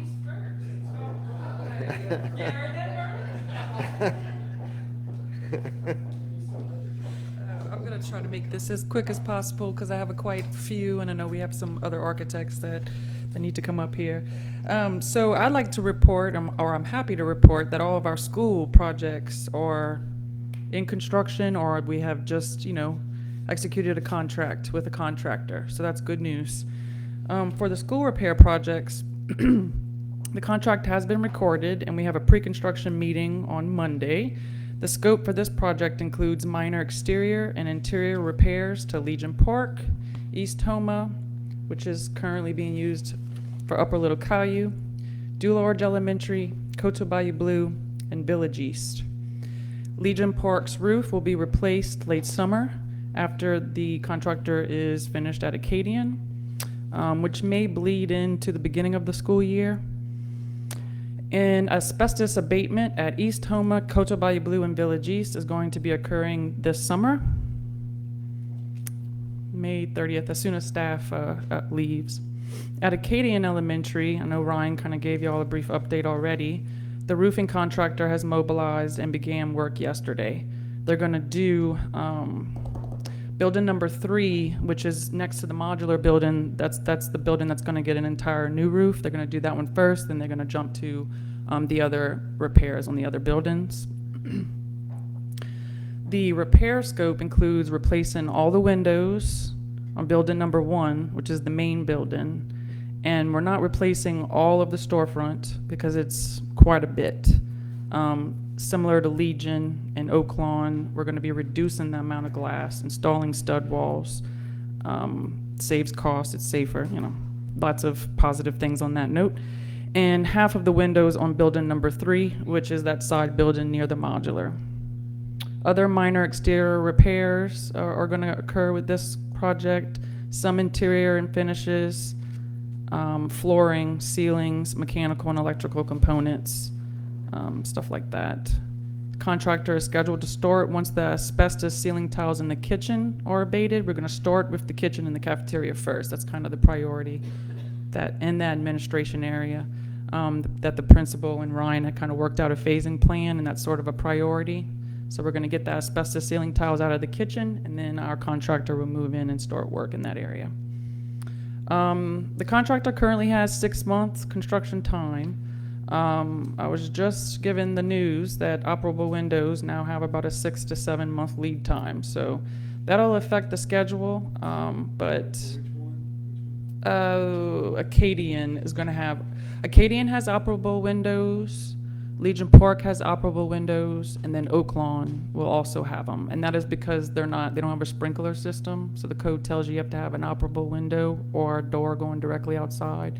So we have to put those operable windows back in. However, while we wait for the operable windows to come in, we can still, install the stud walls and the storefront, and then just put temporary glazing there until we wait for the operable windows. So I'm just letting you know a heads up. You probably end up getting a change order for an extension of the contract time.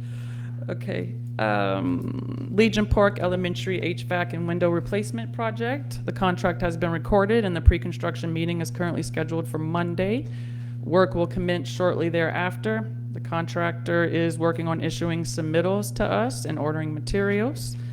The scope also includes hydronic piping asbestos insulation removal, replacing the entire HVAC system, ceiling systems in the corridors, any light fixtures that are being affected by that, and again, exterior elevations will be replacing the existing storefront with walls and windows, reduce the size of the windows. The administration repair projects, we talked about that earlier. It was approved to recommend to the board to award to Cotton. The contract, after the school board meeting on the June 6th, will execute the contract and then the work will commence. They also have a 6-month time period for their contract. The scope includes this building, which is minor. You had a puncture on the roof. We're gonna repair that. A few of the metal panels on the mansard, flashing, and the exterior soffits. So no work on the interior. So we were joking earlier, you won't be able to take off of work. Nobody's gonna be able to take off of work, sorry.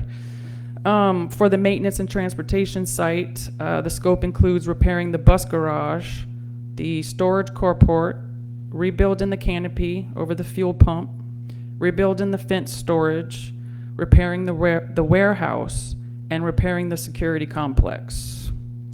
For the annex building, which we did discuss earlier as well, the scope includes replacing the roof, replacing all interior finishes. There was a lot of water damage on the interior, so we're kind of doing a gut and refinish. We're replacing the air conditioning unit and replacing electrical components that were damaged or got wet. And, well, Oak Lawn Middle, the window replacement project, we're, wrapping up schematic design. That's all I got. Any questions, board members? Yeah, Shelley, on Legion Park, I know you're doing some exterior work as well on the facade. What do you envision the fresco on the front of the school? Are you going to be doing anything with that?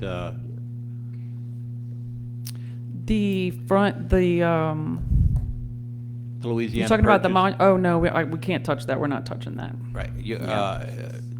That I figured that, but any thing in your design to protect it in the future, yeah, that fresco, it was done at Legion Park when it was first built back in Yeah. the 50s or earlier. It had that Art Deco design, and it remained virtually untarnished until Hurricane Katrina took a little chunk on the bottom corner, just a little. It's a historical piece. That's why I was asking. Well, all of our projects and our specifications, we alert the contractor that any damage that's created during the construction caused by construction, they're responsible for repairing. And I know you can't really get the original back, but we don't want to have them have to repair it. We want to protect it. Protect it, and everything. Yes, sir. Everything will be. I mean, that is in their scope. To Now make those sure. pink tiles that are underneath the windows. They're going bye-bye. They're going bye-bye. Oh, yeah. I have to say this too. Bob, Superintendent Armstrong showed me some renditions you had done on Legion Park. Very impressed with them. Oh, I'm Yeah. so glad. I wish we could get that on all the schools that we get and work. Well, the good news is you're going to get it at Acadian and you're going to get it at Oak Lawn. Good, good. And it's going to save you quite a bit of money too, because the cost for stud walls and finishes is way less than hurricane impact rated glass right now. I'm getting Thank you. $60 to $100 per square foot for that, so. Awesome. Yeah. Any other Okay. questions? Thank you very much, Ms. Shelley. Superintendent, when we're saying we're fixing East Houma, that's for Upper Little Caillou, right? And they're gonna be there for several years as well. Okay, thank you. Next, I'm sorry. I said sadly, they will be there for several years. Yeah. Mr. Okay. Positeri? Yeah. Yes, sir. Good evening again. So I'm going to start with Bayou Black, just to to touch on one of the things that Curtis said earlier about the schedule for Bayou Black. Of course, it's under construction right now. The notice to proceed was issued back on April 23rd. There's an 8-month contract duration for that project. So contractually, the time would expire as of today on November 29th of 2023 this year. The current schedule that we have from the contractor, though, they want to compress that, and they want to try to finish it by, their current schedule shows August 29th of this year. So they're going to aggressively pursue completion at this site pretty quickly. So they'll get in there as soon as the students are out at the end of this week. They'll get in there and start abating the asbestos floor tile in the original building, and then at the same time, as Curtis mentioned earlier, start putting roof trusses on that cafeteria. So I just kind of wanted to follow up Curtis's comments with that. H.L. Bourgeois we touched on already. Talked about that a minute ago. Montague Elementary and Montague Middle School is the other package that we have out to bid right now, actually. We're going to be receiving bids on that next Thursday, a week from, or the 25th, thank you. The current estimate for that, by the way, is $1.9 million. And again, this scope is everything affected by Hurricane Ida. We did not do any alternate bids for anything above and beyond that. So it's just everything that we identified in the estimates for that, both of those sites. We combined those two schools because of their geographic proximity to each other, and thought we could get a little bit better pricing if we combine those two sites for you. And then the last one that we have is Mulberry Elementary School. That's actually going to advertise this Thursday on the 18th. So that we completed our documents, turned those into the project manager, got their comments back Monday, sent the advertisement to the paper today, and so that one will be out on the market as well with a bid date of June 13th. The budget for that one is $1.6 million, and that's going to have a 7-month contract duration for that too. So short and sweet, but any questions, I'm happy to answer. Any questions, board members? Very good. Thank you. Appreciate it again. Good evening, Houston Lerat with GFP, and I have the project that's out that the board has approved. Actually, we received bids from Delcon, and the board has approved, and we've given them authorization to proceed. We had our pre-construction conference last week with Ms. Swallow, and the start date is the 22nd. And again, this is Broadmoor. We have 120 calendar days for this project. It's primarily exterior. There is some flooring in about maybe 8 classrooms that's going to have to be replaced. Some of them do have asbestos, so we'll have to have some abatement done in one of the wings, yes. Just one of the wings has been isolated to one section of the building. So, but most of the damage is broken windows. We have some sheet metal damage, and we have there's a lure on one of the classroom buildings as well that needs to be replaced. It's causing leaks in the classroom. They have a temporary cover on the lure they're having issues with. But anyway, again, this coming Monday will be the start date. So, but the other project, we just submitted the 90% documents for review, 90% CD documents for review, and that's Berg. We've had a couple of dealings with some issues with the windows in particular. You know, the building's over 100 years old. The windows are in pretty bad shape, and we discussed the probability of replacing them or having them, there's lead, more than likely lead, which we're having tested on the coating, or the windows themselves have lead paint.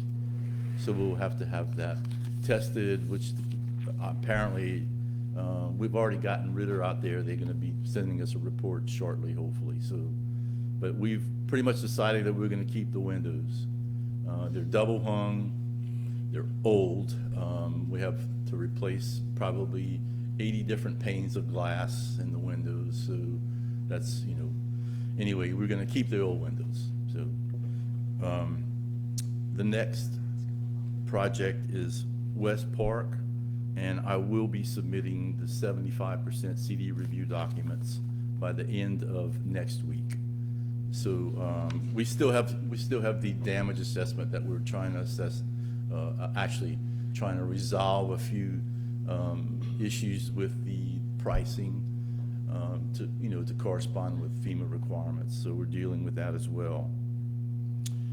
Upper Little Caillou is one that I've been working on for some time.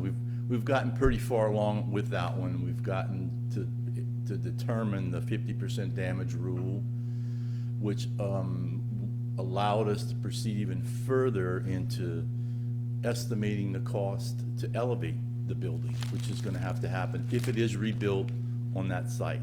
So FEMA was requiring that we provide them cost information on to elevate the building, have the ground level actually occupiable. In other words, if we have to go 6 feet up, you wouldn't be able to utilize the space. So we're bringing it up, high enough so that you could actually utilize the space beneath the building, which impacted costs, and we had to differentiate that, to FEMA. So anyway, that was quite a task, but we got it done. And right now, I'm not sure what, the determination is, or we're going to proceed with a new building. We don't know yet, as far as I know. Mr. Ogeron, you might have something to share on that one. I don't know where we are. Okay. Yes, sir. Yeah, okay. So anyway, I'm anxiously awaiting some movement on that one, when we get past the FEMA, getting them satisfied, and hopefully we can move forward soon on that one. And that's a new building on site. On site, yeah, that's what I understood. You and I and every parent that sends a child to Upper Little Caillou is anxiously waiting. Yeah, I'm sure. So what's the timeline on demolition of that? Was that a question for you, or? Well, it's still pending, Adam, it's still FEMA pending, so. So, Mr. Their FEMA. timeline is. So our request to FEMA was 2 different requests. They go through 2 different ones. One was for demolition, which has to go through the environmental stage, and one was for replacement, which goes through the engineering, architectural. So they've both been submitted. Last I heard for the demolition, it was in environmental review because of the age of the building. They have to go through state historic preservation, and that's normally a 30-day consultation. And then we are getting a few questions back and forth from FEMA, so at least for the 50%, they are reviewing it, so that is a good sign for that, that they're asking questions. So we do not see anything that is worrisome so far for the 50% calculation. Thank you so much for that news, that at least we know they're working on it. Yes. And same with Grand Caillou Elementary. They're Haven't both. heard anything in so very long. Yeah, so they're both in the same, submitted around the same time, so it's both in the same review. We were getting the same questions for both, so that's very good that it got pushed along this quick so far. We're getting close. We're getting closer. I'm not gonna say close. I'll push. All right, thank you. Any other questions for Mr. Houston, Leroy? No. Thank you all. Well, thank you very much. Appreciate it. Closer.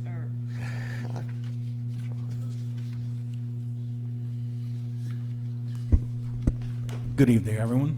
So we have LaCache Modulars, the temporary campus for LaCache, underway. We started that in March.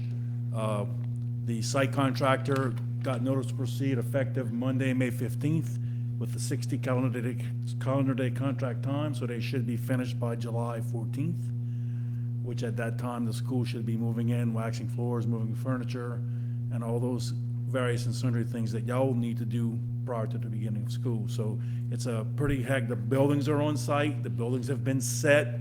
They had a little glitch in that, thankfully they're modular, so they had to kind of reorient a couple of pieces that they put in the wrong way. So modular construction, they were able to pull them off one, move them around to the other side, and just kind of flip-flop them.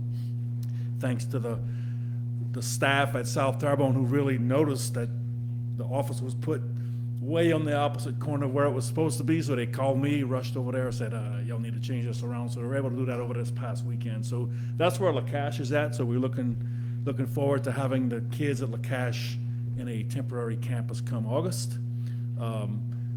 SEC, we're working on design, working with Bubba and staff in terms of trying to figure out what SEC might become. So we're doing some investigative work on the structural system and what we can do with that site. Louis Miller Votech, we are planning to have construction documents ready for the end of June. That is a 19-building site. So, and we're going to combine Honduras with that project because Honduras was about $180,000 scope of work. So to try to get a little bit more bang for the buck in terms of bidding, we're going to combine Louis Miller Votech and Honduras together into one project since they're kind of located in the same general vicinity. And so that's all going to come out hopefully by the end of June. And that contract time is probably going to be a year to 16-month contract time because we're going to have one contractor, and I do recommend one contractor that's going to be hopping around to all those buildings and getting it all done at the same time. So that's kind of where we are with Louis Miller Votech and Honduras. Dr. Trout? Just one statement. I just want my LaCache parents and students to know that our heart is with them. Tomorrow is their last day in that building, the last day of school, the last day they'll be in that LaCache building. And I know it's going to be bittersweet for them tomorrow, and we're all praying for them. I went to LaCache school, and it was there much longer than that. What is the plan with LaCache after? Do we have a plan yet? I haven't gone there yet. Okay. Any other questions? Thank you. Go ahead, Mr. Crowdis. Yes. My husband went to If you're going to combine the projects for Honduras and the other building, why just one contractor working on all that? You don't have more. It's about to kinda speed the that overall process? total project's about $3 million. But the cost estimate for Louis Miller Votech was about $3.1 million, and LaCache was $180,000. Yeah. Honduras, I'm sorry, Honduras was $180,000. So to bid it out as basically one lump sum, so it's not a big volume of money, and to have one contractor responsible for it and taking care, instead of having 19 contractors or 8 contractors, it would be manageable to just have one contractor. From a management standpoint, it would be easier to have one contractor taking care of the whole thing, and they're not pointing fingers or anything like that, that you'd have one contractor managing that whole site. Thank you. Good. Thank you very much. Appreciate it.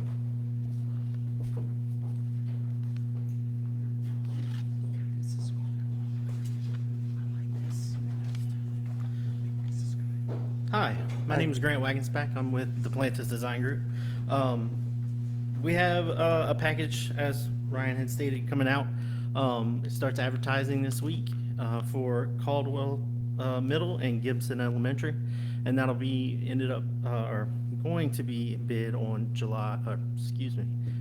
13th. We also have another package that we just recently got comments on, so we're working on finishing that up, wrapping that up, and hopefully start advertising next week.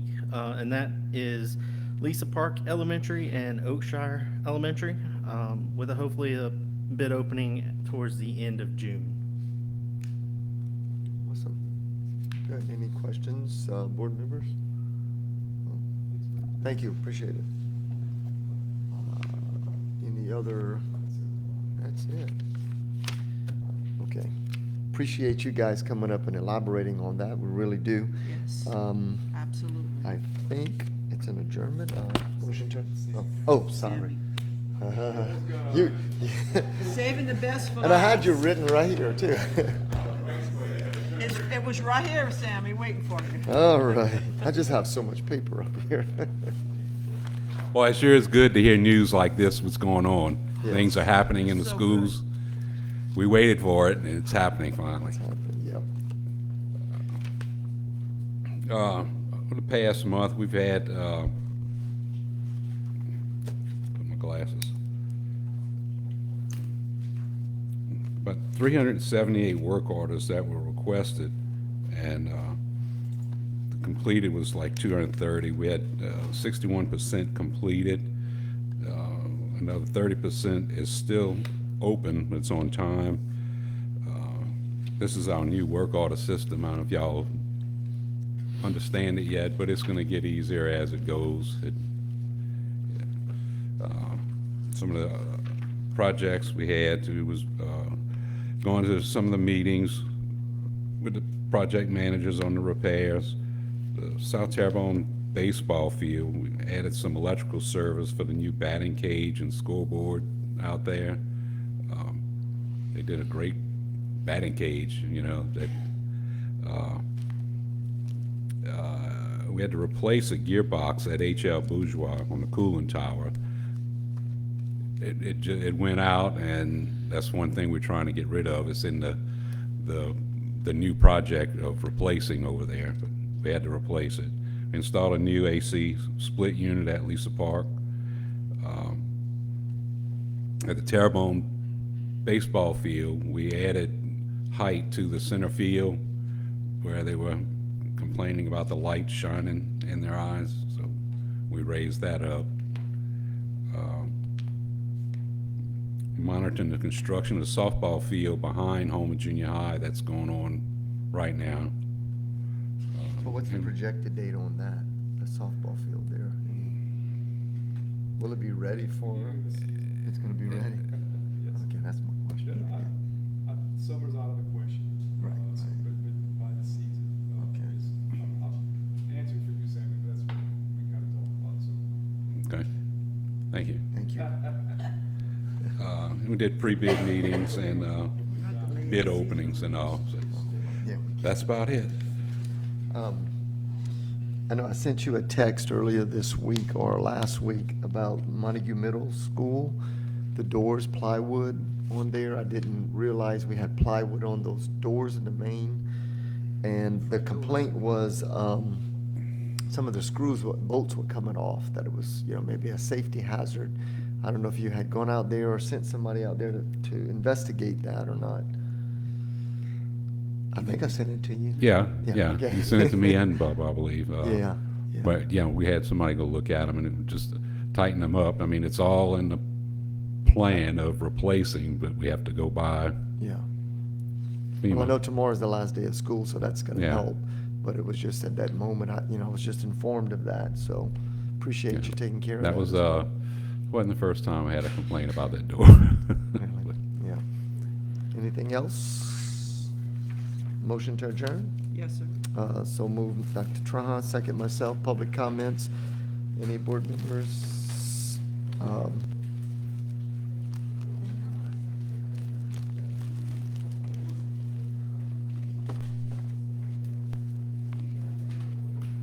Thank you, Melissa. Can I steal the ones from those that didn't show up?